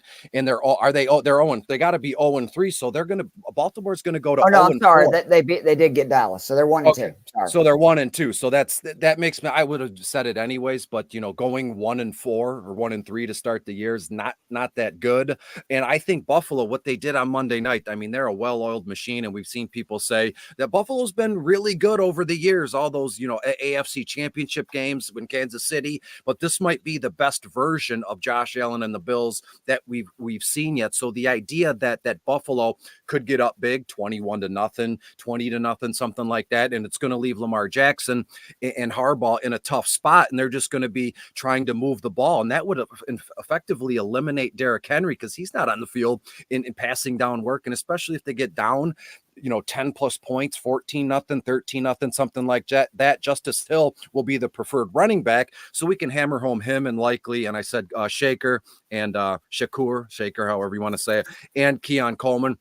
That's where my head is at. When we look at quarterbacks, perfect segue, didn't even plan it that way. But Josh Allen in this Buffalo game at Baltimore, he's the most expensive quarterback this week, rightfully so. Baltimore 27th overall against opposing quarterbacks, 9-2 on FanDuel, 7-8 on your DraftKings there, Keith, and 21-22 completions, 240, 250 yards, and it's just going to be a plethora of touchdowns, whether they're passes, whether they're on the ground. I mean, he's going to be available for at minimum 2 of them. High end could be 4 if we're going to get nuts like that. But where are you looking at quarterback this week in your cash games, Keith? Well, I wish I could do like I did last week and recommend everyone to play Andy Dalton with Deontay Johnson and have a guy under 5K in my cash game lineups, because that would solve a lot of my issues trying to find and get these expensive guys in. This week, I can't recommend it. There's 3 QBs for cash, and I think that it's at a point in cash, if your QB does not have the rushing upside, therefore raising their floor, I'm just really worried about playing them, because if you look at, I know Burrow's had a great start. See, but like if you look at Patrick Mahomes' numbers, not been that great. And I mean, this is the greatest quarterback alive. It is a difficult task right now, throwing for a lot of yards in the NFL and being able to count on that, which is what we're looking in cash week to week. So Kyler Murray, 6,800 at Washington, best of both worlds, right? He's got the rushing upside and therefore a low or high floor, because he's had at least 49 rushing yards in each of the first 3 games. He's facing a Washington defense that I cannot tell people how bad it is defending the pass. Last year, gave up the most passing touchdowns, most passing yards. 3 games this season, they're at it again. Number 1 in passing touchdowns allowed with 9. They're 3rd in passing yards allowed. So it's kind of in the same vein. You look at the QBs that they face: Daniel Jones, Joe Burrow, Baker Mayfield, all finished top 8 on DK for the week in QB for scoring. Facing this Washington team, they combined for 9 passing touchdowns against Washington. In their other 6 games combined, let's take out Daniel Jones' game Thursday night, through the first 3 weeks, they had 6 combined passing touchdowns. So it just kind of shows Washington is just the gift that keeps on giving to quarterbacks, receivers. But Jaden Daniels is the guy that's in the most of my cash lineups. I feel like 6,500 is still where he's a real value. I mean, he's averaging 23 points per game. And again, it's the rushing upside. He has 35.1 points through 3 weeks just on the ground. That's in rushing yards and rushing touchdowns. He's had at least 10 carries each game. So he's going to run the ball even more than Kyler for sure. Week to week at least. He's increased his passing total every single week in terms of passing yards. Last week, just a coming out party on Monday night, 21 of 23 91% completion percentage, over 11 yards per attempt. So it's not like he was just checking down the entire game. He was actually throwing it. And this offense is really elite. 13 straight offensive possessions have ended in points, 17 of 19, if you do not include kneel downs. And then the final quarterback, and again, rushing upside, Justin Fields, 5,500 at Indy. With DeForest Buckner being out, this Indy defense is really struggling. Caleb had such a big game after his struggles the first 2 weeks. I like that the Colts allowed 41 rushing yards to Malik Willis when he started for the Green Bay Packers against them week 2. So maybe Fields finally gets it going, because remember, he has only had 90 yards and a touchdown through 3 games. What I like about Fields and why he was a fantasy cheat code the last 2 years, he could go for 80 to 100 yards on any game and a couple of rushing touchdowns. But he did have a good passing game last week. His biggest game, 19.4 points. And I am that guy. I know this stuff probably doesn't matter, but trends matter, in my opinion. Hashtag. He's played 6 dome games in his career as a starting quarterback. In those 6 dome games, 6 passing touchdowns, averaging 81 yards on the ground with 2 rushing touchdowns, 19.26 fantasy points per game, at least 17 or more in 5 of 6. So I do like him on a dome in that fast turf. The backs are banged up, right? No Warren. Harris is dealing with injury. We're probably going to see some Cordell Patterson. So I'm looking at those 3 running quarterbacks of Murray, Daniels, and Fields. And again, Daniels is probably the one that's in a majority of my cash lineups. Yeah, it's a beautiful call. When we look at the Pittsburgh Steelers 3-0, and people are just, clamoring. All the not Chicago Bears fans. That's Chicago Bear. Most Chicago Bears fans were. It's the oddest thing. They were on Justin Fields' side. It was the front office stuff and the front office staff, I should say, that thought that he was the problem. And you put Caleb Williams in there, and we're literally seeing the same thing all over again. In that game, Pittsburgh at Indianapolis, I have the under. It's in that one. I think it opened at 40. It's at 40.5 points right now. I think the over hits, but I still have Pittsburgh to score 21 points, 3 touchdowns. 2 of them could be Justin Fields rushing touchdowns, and it could be, Najee Harris with the 3rd, fingers crossed, hopefully, or Pickens with a reception, seeing how all 3 of the Steelers guys are mentioned in bottom of the barrel. I want to mention Derek Carr briefly, but before, as I get to my spiel, Mike, I need a favor while you're behind the scenes. Can you just double check that Chris Olave is out or inactive, something like that? Because Friday, when I went to publish the article, Mr. Joe Bond put a little editor's note in there because it happened on Friday. Olave, tweaked his ankle or something. He's supposed to play, Last I saw, he's supposed to play. That's from the official team 45 minutes ago. He is active. Beautiful. Well, that wouldn't change what I'm doing anyways with Derek Carr. It's shocking, trends and hot streaks. Let's ride the hot streaks, because as it stands now, Derek Carr has been outstanding in terms of throwing touchdown passes and accumulating yardage, and that's all we're about here at DFS. I mean, again, don't really care who wins the games. It's just a bummer that's got to be in Atlanta against your Falcons. But hey, all is fair in love and war, DFS, however they say. Yeah, absolutely. Yeah, the Falcons 24th overall against opposing quarterbacks. Carr 7-6 on FanDuel, 5-9 on DraftKings, and it's not going to be anything crazy, but I think he gives you in a GPP. Some guys you can't put together an entire line. Maybe some weeks, but you can't put together an entire lineup of punt plays or guys that are you hope are going to go off like an M80. And in this week, Derek Carr is going to give us a safe floor at quarterback, and then the upside is immense given the Atlanta Falcons. And to be fair, I hope both teams go back and forth. It's in a dome. You just mentioned dome statistic and think the fast turf. I've never heard that one before, but it's an outstanding adjective to describe turf.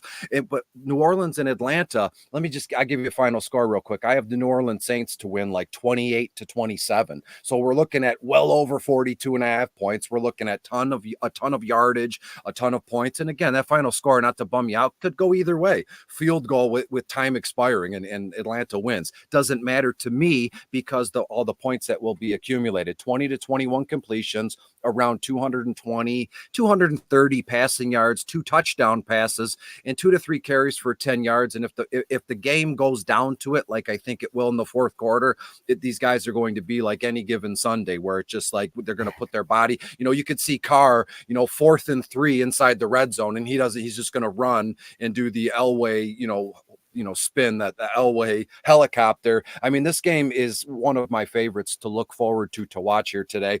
Caleb Williams is also on my radar. You mentioned Dalton. We spoke about Justin Fields very beautifully, so I'll leave those two alone. But Caleb Williams, the rookie, Chicago's playing the Rams 30th overall against opposing quarterbacks.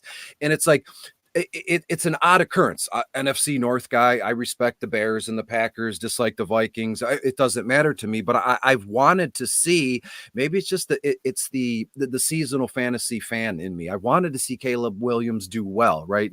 Is it fun to watch people, put him down and call him names? Absolutely not, because he's still a human being. But I'm just waiting for that breakout, that explosion to get things done and put the team on his back and win a game like he was drafted to do. He was all right last week, and I think that this week, today, will be that day. 7-2 on FanDuel, 5-6 on DraftKings, 22 to 23 completions, around 250 yards, 2 to 3 carries for 15 to 20 yards, which is really, a higher end ambitious, as I always say. But you're looking at least a touchdown pass. If he can get to 2, we're gravy, given his price tag on DraftKings, at least 5-6 in comparison to Josh Allen, who's 7-8, the highest price quarterback. That's the only reason I mentioned the highest price guy, to put things into perspective. So Caleb Williams against the Rams, who are, the injuries.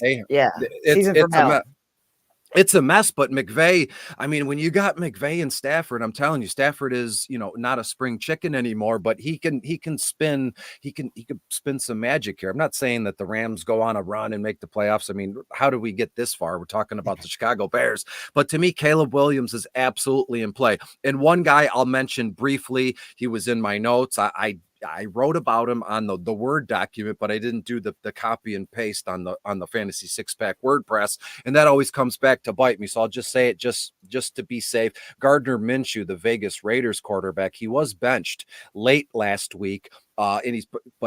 From everything I've seen, he is going to be starting again this week against Cleveland. And Minshew's always been, a fun guy to watch. He's fun. He's cool. He's always, chatting and chirping and everything. The only reason I like Minshew is because he's playing for his job. And we've seen this happen before. I think he came into a Philly game, as the Eagles quarterback, and they won last second. Then after the game, he was standing in a leather jacket outside hugging his dad. I mean, this be a Gardner Minshew kind of thing to do. You get benched and then you come back and you go off for 250 and 2 touchdown passes. That's what I have projected here. And Cleveland is not really moving the ball on offense. So you could see, an extra few possessions or time, just the Vegas Raiders having the ball for an ungodly amount of time in this one. So give me Gardner Minshew, get as dirt cheap as it gets, 6.5 on FanDuel, 5.2 on DK. And I wrote so tiny, I have no idea what I wrote. I wrote one last spin in bottom of the barrel for Gardner Minshew playing for his job. So we shall see. Let me add 2 things real quick to what you said, because the Carr play, I think a lot of people are going to be down on him after what happened last week. But the Eagles have one of the best pass rushes in the NFL. My Falcons, unfortunately, have one of the worst pass rushes in the NFL. We have a hard time getting to the QB and getting to him quickly. And if you look what happened the first 2 weeks, I am very nervous about the Saints passing offense just absolutely going ham on us today, because I question. I like what we've done with our secondary, but we don't get pressure. And with what New Orleans did the first 2 weeks with all their weapons, and we're good against the run, I think Carr could have a huge day. And then the Gardner thing, I actually think Adams being out and Mayer not playing, that's going to mean Bowers is on the field more, which obviously that's going to be good for the passing game. But also, is Adams really trying? Like, he feels like a guy that is basically trying to get out of, Vegas right now. And so I actually think maybe this offense, more condensed to Myers, Tucker, and Bowers, as crazy as it seems, is better than trying to, condense it to Adams, who's been getting 10+ targets each week.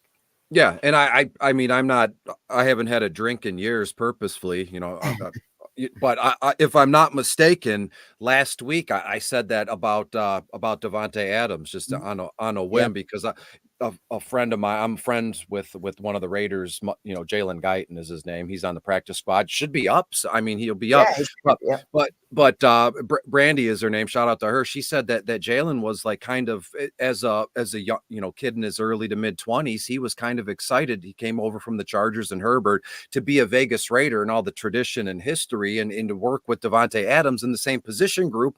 And he was nowhere to be found all spring and summer into camp. And it was just a huge bummer. And not to rehash everything I said, unless I said it. I do that a lot. I say stuff in my head and I think I've said it out loud.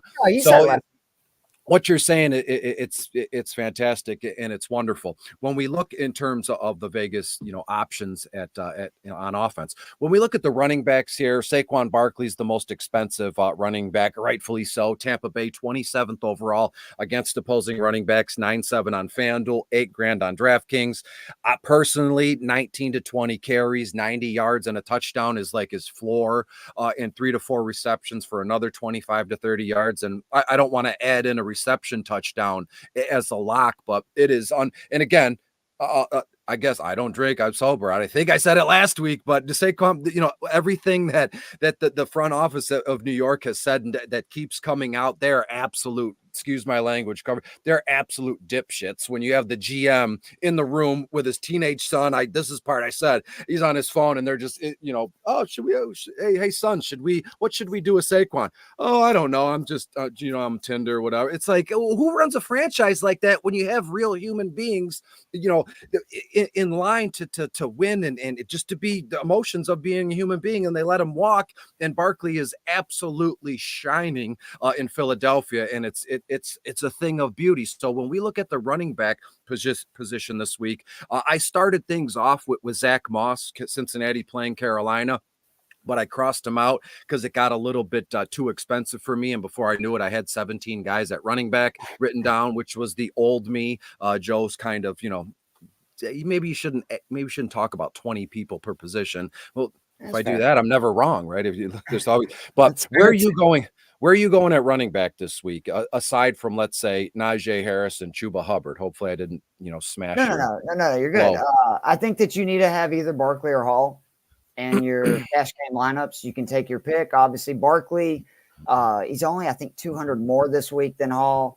Single-handedly winning games for this Eagles, at least on the offensive side of the ball. It's like last week, the 65-yard touchdown. He literally was 7 defenders in the box. His expected rush of 3 yards. He took it 65 to the house. Breece Hall, I still don't believe in this Broncos run defense. If you look at it, Walker burned them week 1. Last 2 weeks haven't been as successful. But the guys that I like putting one of those guys in, and there's 3 guys that I've been kind of rotating in the lineups are going with 3 of these backs. Aaron Jones is in the most of my lineups at 6,400. Who doesn't love a good revenge story? Averaging over 5.4 yards per carry. I love he's involved in the passing game with 12 receptions for 97 yards and a touchdown. Now seeing that Jordan Love is going to play, I think the Vikings are going to try to keep Love and that Packers offense off the field more. What's the best way to do that? You lean on your running back, Aaron Jones. And this is a Packers D that, don't forget, Saquon Barkley had 3 touchdowns week 1 versus Jonathan Taylor had 135 yards on just 14 touches the second week. So I do really like him as well. Brian Robinson Jr., 6,100 at Arizona. With Eckler being out, we've seen what he's done on the ground. He's been very effective. He's getting the red zone touches, but this is a guy that has not been involved in the passing game. That changes this week. Last season, again, without Eckler, Robinson over his final 6 games, 22 receptions, 231 yards, and 2 touchdowns. So he is somebody who can be an asset as a pass-catching back. It's just Eckler has handled those responsibilities. So his volume goes up. I think he catches more passes than DK, obviously full-point PPR. Zach Moss is the other one. I keep going back and forth with Cam Akers. I'm not going to lie, 5,300 versus Jacksonville, but I just like Moss better because the Panthers are so bad versus the run, allowing almost 5 yards per carry on the ground this year. They're 4th in points allowed to running backs on DK. And Moss is the clear number 1 back. And we can argue about, is Moss better, is Chase Brown better? That's fine. You can't argue who is the lead back and getting the touches, because so far through 3 weeks, 75% of the snaps Moss is playing, 83% of the snaps in the red zone, 70% of the team's rush attempts Zach Moss is handling. And what I really like is he's running routes on 59% of their passing play. So he's involved both in the passing and rushing game more than even Chase Brown is. And coming off that 20-point performance, I think Cincinnati is going to get right this week, and that offense has been humming. I think that they win fairly easy. That could mean more Moss down the stretch. So that's why I lean him over Akers. But the guys, again, I'm looking at is you definitely want to have either a Hall or Barkley in your lineup, and then kind of rotate the guys of choose your pick: Moss, Brian Robinson Jr., or Aaron Jones. Yeah, two things briefly. It's like who's better?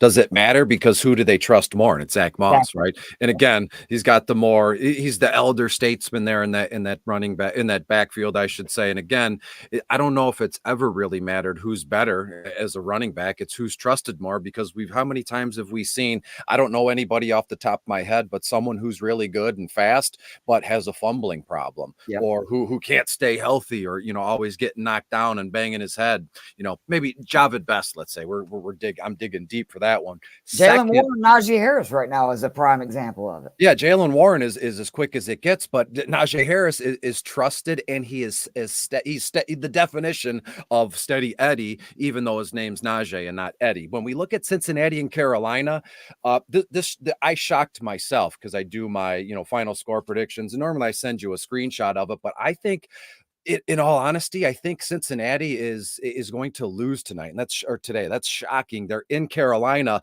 not by much. I have Carolina to win like 24-21 by a few points, but I think the under is absolutely in play as well. The under is at like 46.5, something like that. So, man, if Cincinnati loses in Carolina, how quick do the wheels start to fall off in terms of the coaching and all this stuff? I mean, you don't want to see it happen, but we've seen, the last 2 weeks, folks, really going out. Joe Burrow. We love Joe Burrow. He's a great quarterback, but he's been, he's not like been as high end as, who it is what it is. T. Higgins is gone, in my opinion. They lose. If they go to 0-4, they are going to shop T. Higgins. He's split, yeah.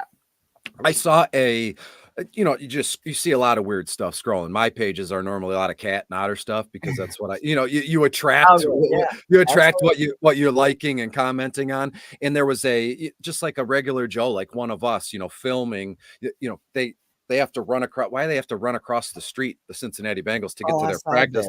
And T was running across, and he goes, T has always been, I don't give a shit about your fantasy team, but he goes, T, I got to start you in fantasy, or I'm going to place a bet like over under your 4 or 5 receptions. And he shouted out clearly, don't start me. I would bench me this week. That's, most guys just want to grab the camera and go, I'm going to play, they get absolutely nuts because the ego's running wild. But T. Higgins is not, he's not feeling it. He's bummed out, and it is what it is. Briefly, it's 12:30 p.m. Eastern here in Michigan, Georgia, on the East Coast, however you want to put it. We have 30 minutes before lock. So get your seasonal fantasy guys in and out. Some of them, I know, like Fantrax locks like 5 or 10 minutes. You can't even make you can't even move your starting pieces around, maybe 5 or 10 to 1. So get stuff in early. You got any questions, hit the chat, hit the private chat.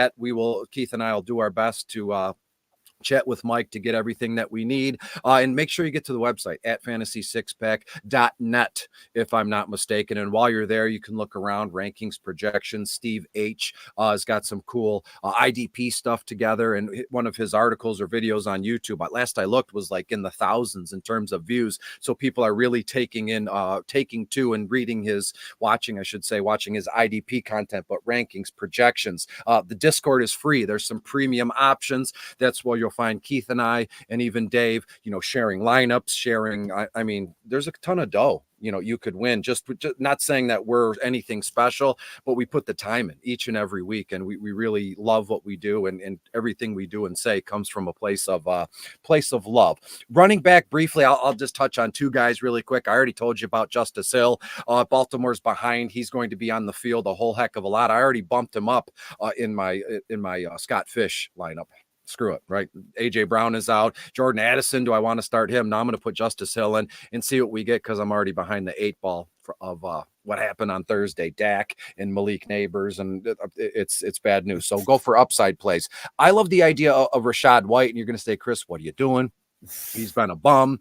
You have, Tampa Bay to maybe score 14 points. But when you look at White, I'm going to adopt this saying. Last week I mentioned Chris Olave. He hasn't done nothing. He did nothing. And I said, it's like a roulette wheel. I'm going to use this analogy as much as I can get away with. And there's just no way Rachaad White stays this down for this long. He's a talented running back in seasonal formats. Wasn't he was drafted as a top 12 guy or top 10 guy at running back. And I don't know if that speaks to the status of running backs, but Rachaad White is going to be just fine. He is a little bit too much for my taste on FanDuel at 6'2", but I'd still plug him in anyways. 11, 12 carries, 45 to 50 yards. What we like about him are those receptions, which he hasn't, nothing's been there. The yardage, the work, it is what it is. But Rachaad White needs to be on our radar today. One of those guys that, someone's going to share the screenshot of the Millie Maker winning lineup, and you're going to, there's Rachaad White. He's we before the season started, this is what we thought we were going to get out of him. And it's just one of those things. If red has come up 1,000 times, I'm going to put all my money on black. Braylon Allen, the Jets play Denver. He has been, fantastic. And he's not even working in really behind Breece Hall anymore. He's almost, I don't think it'll ever be 50-50 because Breece Hall is fantastic, but Braylon Allen going to do some damage. Double-digit carries, 9 to 10, maybe 10 to 11 carries, 40 yards, plus a few receptions there. And lastly, I'll mention the idea of Najee Harris, Chuba Hubbard. I didn't say, Keith, mention any running back aside for just so I could have the limelight, but they're in the article, bottom of the barrel. Harris and Chubbard, very much in play. That's my favorite 1-2 punch at running back in DFS formats this week. So, and Chase Brown as well. We touched on him a whole heck of a lot. When we transition to wide receivers here this afternoon, it is absolutely loaded, and I'll give you all the free time you want. It's 12:33. You can, when you start talking timestamp it, so you can, make the edit, and I'll just make sure I make goofy faces because you won't hear from me for about 10 or 15 minutes. So Keith, where are you going at wide receiver this week? And knowing Justin Jefferson is the most expensive guy, rightfully so, 90 yards and a touchdown is his floor at Green Bay.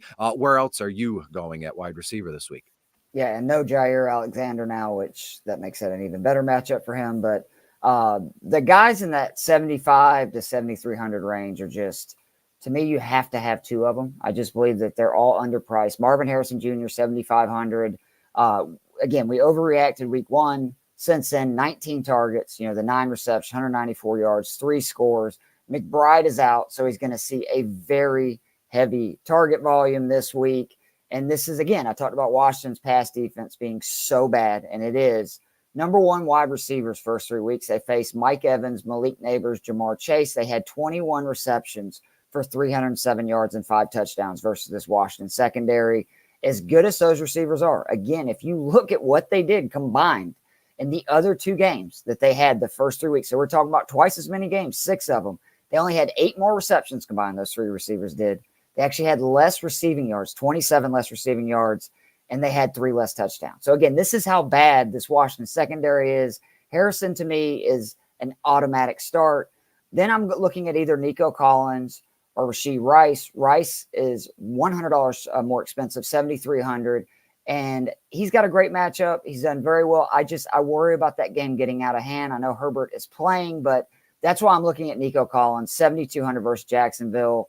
I mean, Mr. Big Play, the guy who just is having a monster season, at least 8 targets, all 3 games, 18 receptions, 338 yards. And the big deal is Tank Dell is out, and the Jags run man at the highest rate in the league. I mean, the highest. They run it actually over 50% of the time. That is very unusual for an NFL defense.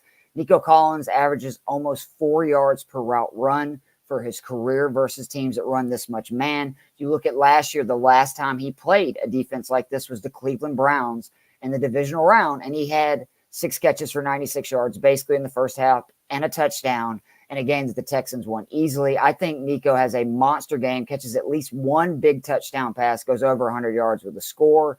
Then I like going all the way down. Godwin, you could talk me into for sure, but I like the value of these guys starting at Deontay Johnson, 5,600. Bengals, another one of these teams that run man at an extremely high rate. He's seeing over a 41% target share right now versus man-to-man defenses. So When they run man, they're going to go to Deontay a lot. We saw Dalton go to him a ton last week. I think that the Bengals offense is going to score a lot of points, meaning the Panthers are forced to throw. And then you can get down here to the really cheap range, which is actually what I like. Like you look at Michael Wilson, 4,300 versus Washington. Again, this Washington secondary is so bad, and they run predominantly zone. Wilson is on the field for basically 100% of the plays. He's running routes on basically 100% of the potential passing plays. And last week, 9 targets, caught 8 passes, no McBride. And I think Wilson is the most likely guy to fit into a lot of what McBride does. He is more an underneath yards after the catch wide receiver. So I really like him. Darnell Mooney, 4,400 versus New Orleans. Another guy for cash you should strongly consider because just the volume he is getting at his price. He's only 4,400, but he's seeing 15 targets the last 2 weeks, basically after Cousins, I guess, got his feet right after that horrible week 1 performance. 11 catches, 150 yards, 4 yards and a score last 2 weeks. He scored 14.6 points or more on DK. If he does that at 4,400 with the 3X rule we're looking for of just 3 times a player's salary, that is a real boom play. And then my favorite play, and I know it's risky, but you have to hang your hat on these. I feel differently a little bit in cash games that sometimes you've got to hang your hat on a guy you really like that's cheap.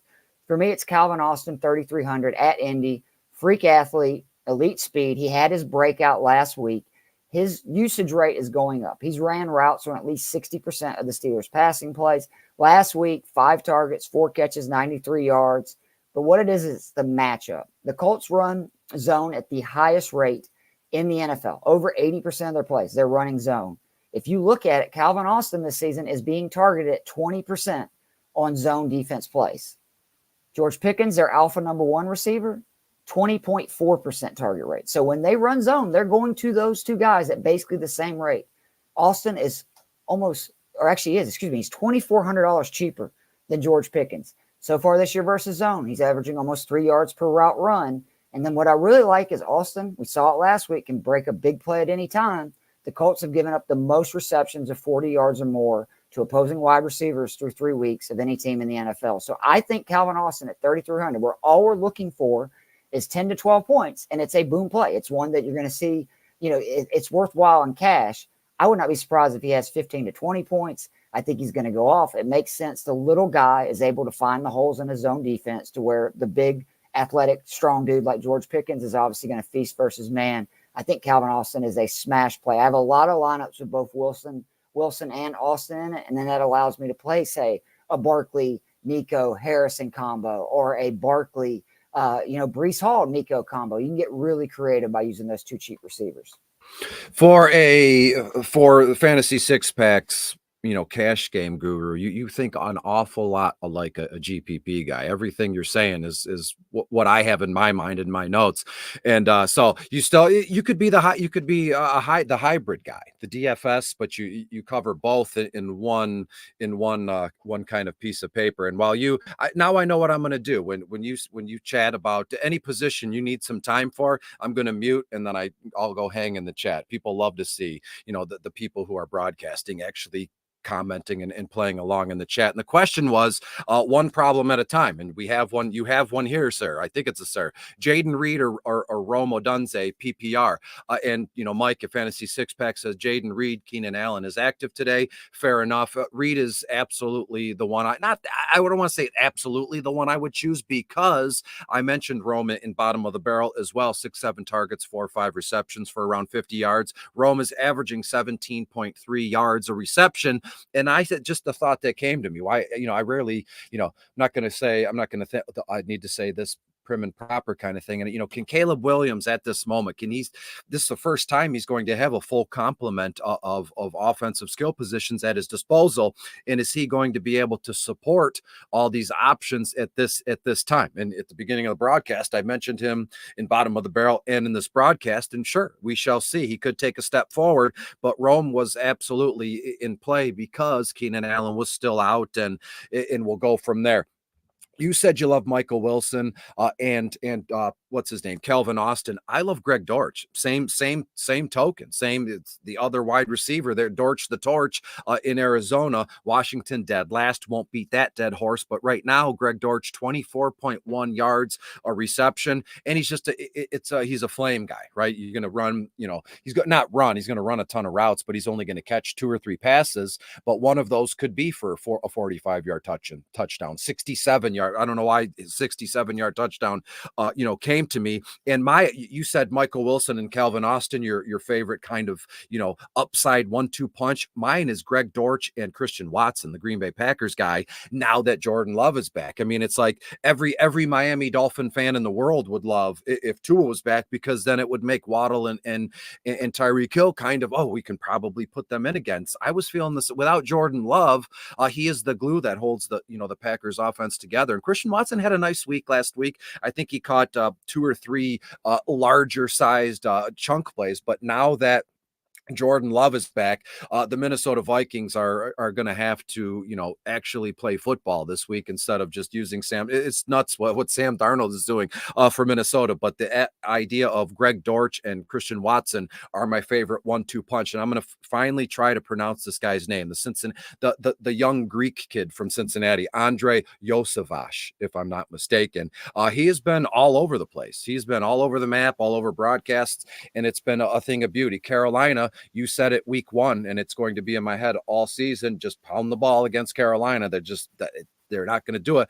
While I have Carolina to win, I think Yosevach, 5-5 on FanDuel, 4-1 on DK, can, move the needle, given the fact that T. Higgins is kind of like a construction cone out there. He's just, I'm there, just suiting up to meet the requirements of his contract, right? It's a strange thing. I'm not going to get away from the idea of Khalil Shaker and Keon Coleman in this one. Keon has, he is a rookie. He was their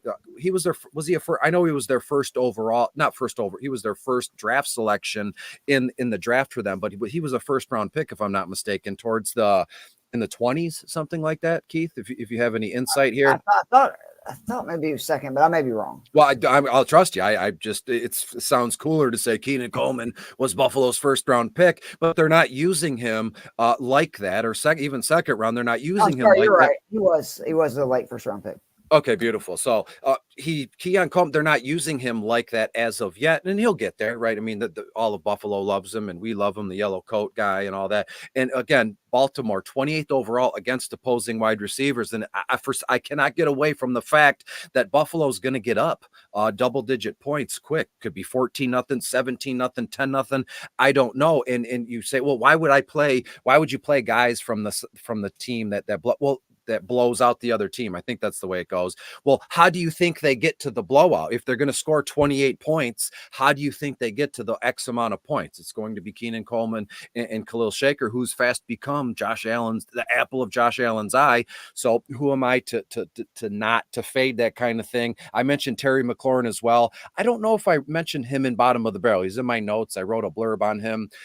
Again, this thing moves so fast, but Terry with Jaden Daniels now, it's like everybody after that touchdown catch late in the game with Washington, we're so happy for Terry. He's finally got a good quarterback now. He's finally got a quarterback that can get him the football. Then if that's how we all think, or if that's how a few people think, then why aren't we using him in that set, right? Washington playing Arizona 16th overall against opposing wide receivers. We can call Terry Scary Terry now if this is how it's going to go. So as I said, just moving around and a lot of pieces. You liked Michael Wilson and Calvin Austin as your 1-2 punch. And I think it's Greg Dortch and Christian Watson. It'll be one of my guys. It'll be like Christian Watson and Michael Wilson and, of the 4 guys.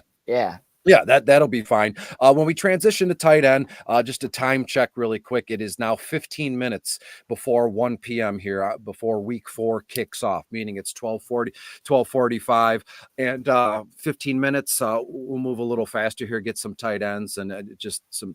We'll speak freely at the end of the broadcast here. When we look at tight ends, Dallas Goedert is the most expensive guy. You have 2, of the 4 positions, 2 of them, the most expensive guys are Philadelphia Eagles. That tells you something. But the Tampa Bay Bucks, 3rd overall against opposing tight ends, and Dallas Goedert 7.5 on FanDuel, 5.1 on DK. Personally, he had, what do you have, 169 reception yards last week, or in the 170s. I don't think that repeats this week, so him being the most expensive tight end makes sense, but I'm not going to fall for that. I rarely, if ever, do I, use a high-end tight end, but it falls off a cliff quick. As I said, Dallas Goedert 7.5 on FanDuel, and then boom, to me, it goes right to Isaiah Likely at $2,000 cheaper, and that's a whole heck of a lot of FanDuel cash you can move around with $2,000. Where are you going at tight ends this week, Keith? I just want to say, because I wrote about this in an article this week, Travis Kelce at 5,800. I never thought I'd see the day where he is under 6K, but for GPP, he is less than 3% owned, projected ownership this week. So if you want to go with Kelce and GPP, this is the week to do it. But Brock Bowers is the one expensive tight end in cash that I'm okay playing. You look at just all the volume and targets he's got. Well, that was with Devontae Adams on the field and with Micah Mayer actually playing more snaps as basically their number one tight end. Mayer's out this week. Adams is out this week. He's probably going to feast. And I know the Browns look like a tough matchup versus tight ends. They're 10th on DK. But remember, Jake Ferguson only played 2.5 quarters versus them week 1 and then was injured. He got targeted 5 times, caught 3 passes. And then they missed Evan Ingram in their week 2 matchup versus the Jags. And then Strange actually had his breakout, which we've kind of seen continue. But the guys I really like for cash this week, Cole Kmet, 4,400. I will admit that he is not in very many lineups anymore because of Keenan Allen come back. I just worry there's too many mouths to feed. But he is somebody that he's playing a lot of snaps again. He is a security blanket, obviously, for Caleb Williams. The fact that he played 87% of the snaps and he's only 4,400 with this Rams defense being 29th in points allowed to tight end, I did want to mention him. But the guys I'm looking at are Tyler Conklin, 3,600 versus Denver, broke out last week. I think it's a case where you're going to see Patrick Surtain on Garrett Wilson for a majority of the game, meaning the other options for the Jets passing game are going to have to do something. I think that's where Tyler Conklin comes in. Cade Otton versus this Broncos defense last week came in with just 1 reception. He left with 8 because he caught 7 passes in his matchup versus this team. Brenton Strange versus Houston, 3,100. Another week without Ingram. I think the Texans, again, are going to roll. I love Nico Collins, obviously, this week. And Strange is going to, have a chance to play catch-up. I think there's a lot of garbage points out there for people like Strange, obviously Christian Kirk, Brian Thomas, etc. And then I am playing him with some cash. I know people think I'm insane, and that's okay. But Eric All Jr. is 2,500 at Carolina. Tight end has been such a wasteland that this guy scored 6.2 and 7.2 points the last 2 weeks. And he was 15th and 20th among tight ends on DraftKings. So you can spend on tight ends. It's just so risky because nobody's really scoring. Or you can play a guy at 2,500 who he leads all tight ends in targets per route run. So when he is actually running a route, they're throwing the ball to him over 33% of the time. That is how he's gotten 4 receptions each of the last 2 weeks. This Panthers defense is one of the worst in the NFL defending versus Carolina Panthers. And I'm okay with it. Even if all scores 7-8 points, he's 2,500. It leaves me so much money, again, to try to build up this lineup. So I'm running with quite a few cash lineups where I'm basically punting at tight end, hoping all has, his breakout game. Say he has 5 catches for 40 yards and a touchdown. But if he doesn't, it's not going to hurt me that much because it's going to allow me to put other players with huge target volumes that I think are going to go off in my lineup. Yeah, beautiful, wonderfully said. I was going to talk about Tyler Conklin as well, and it's tight end. It's always been. I work my way. Every other position, it's different. Week to week, it's different. But tight ends, no matter. You can look back to Christmas last year, the Christmas before that.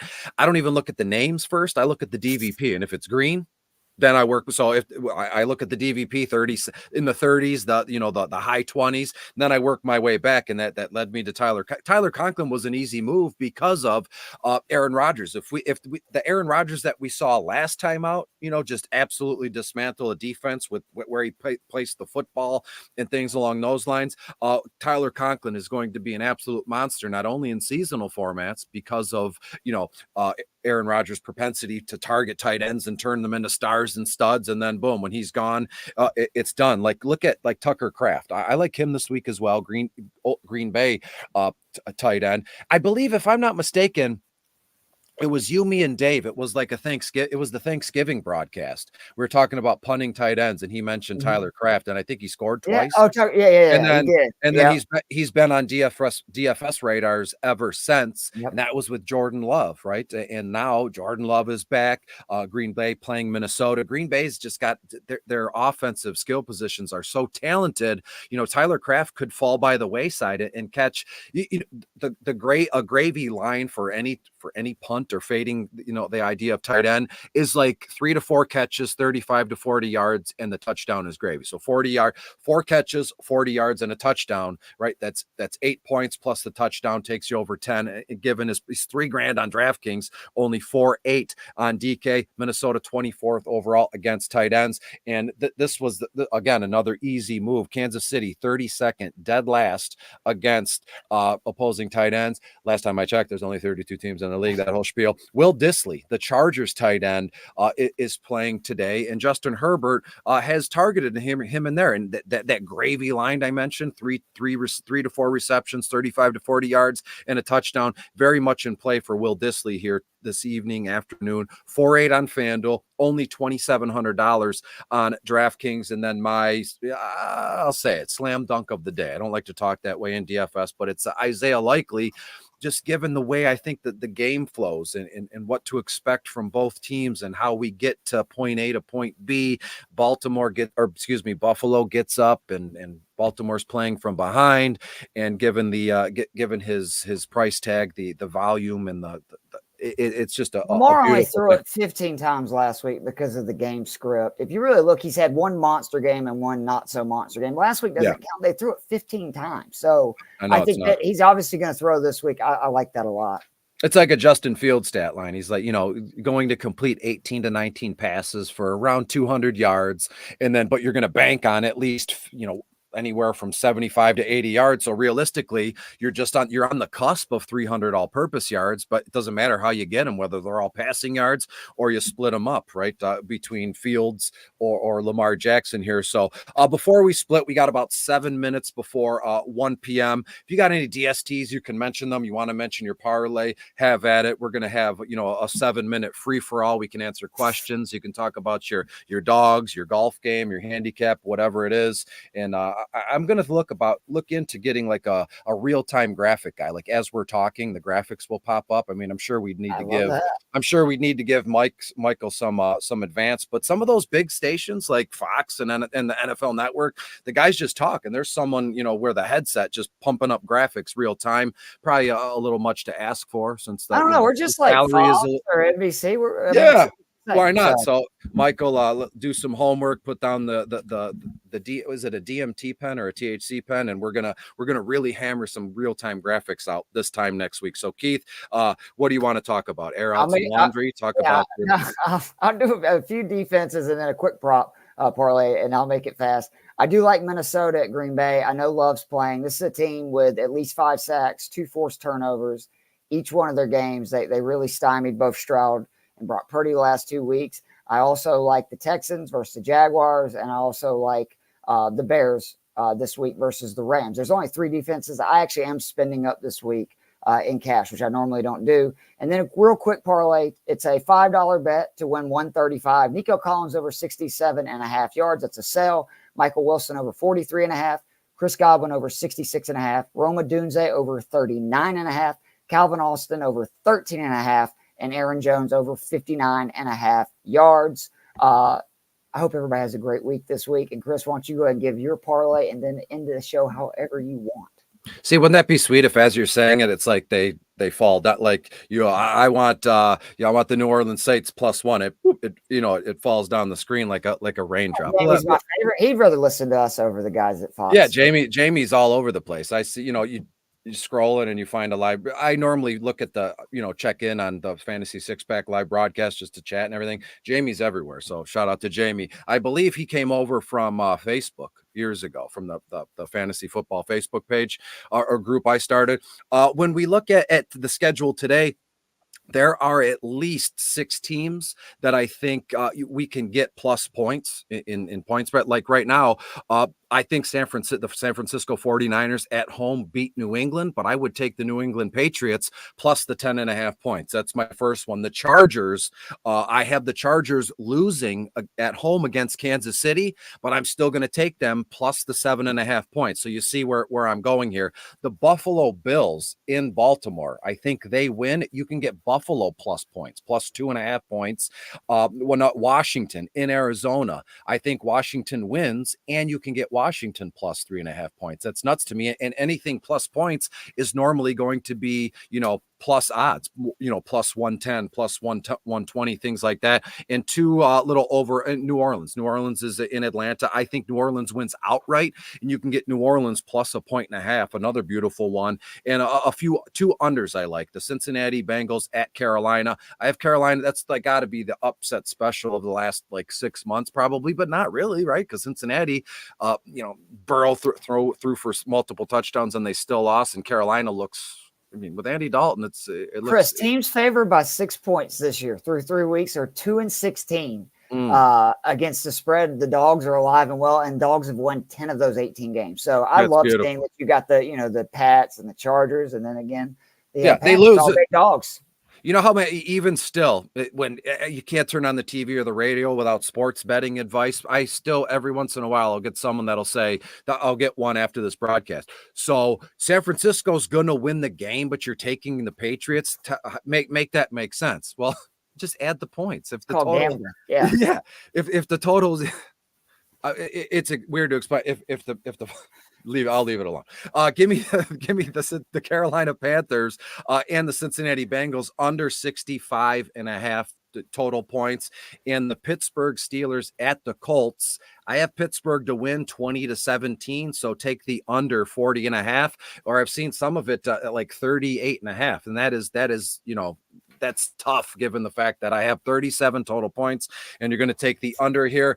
Before we split 2 minutes before 1 o'clock, I wish everyone the best. And again, everything that we do here, it's fun. It's meant for entertainment purposes. Let's not take it too serious, right? Again, if you're throwing money on these websites and stuff, that's what you like to do, right? But us here at Fantasy Six Pack, we're serious about giving the advice and the thoughts, but in the grand scheme of things, we're just looking to have fun, entertain, and build relationships and go from there. So be good, be safe. We'll look for the Atlanta Falcons to not do what I said they were going to do, and then the Lions on Monday night. Wait for the Monday Night Football video, and we'll see you soon. I'm sure you can catch Keith somewhere here this afternoon. Bye, everyone.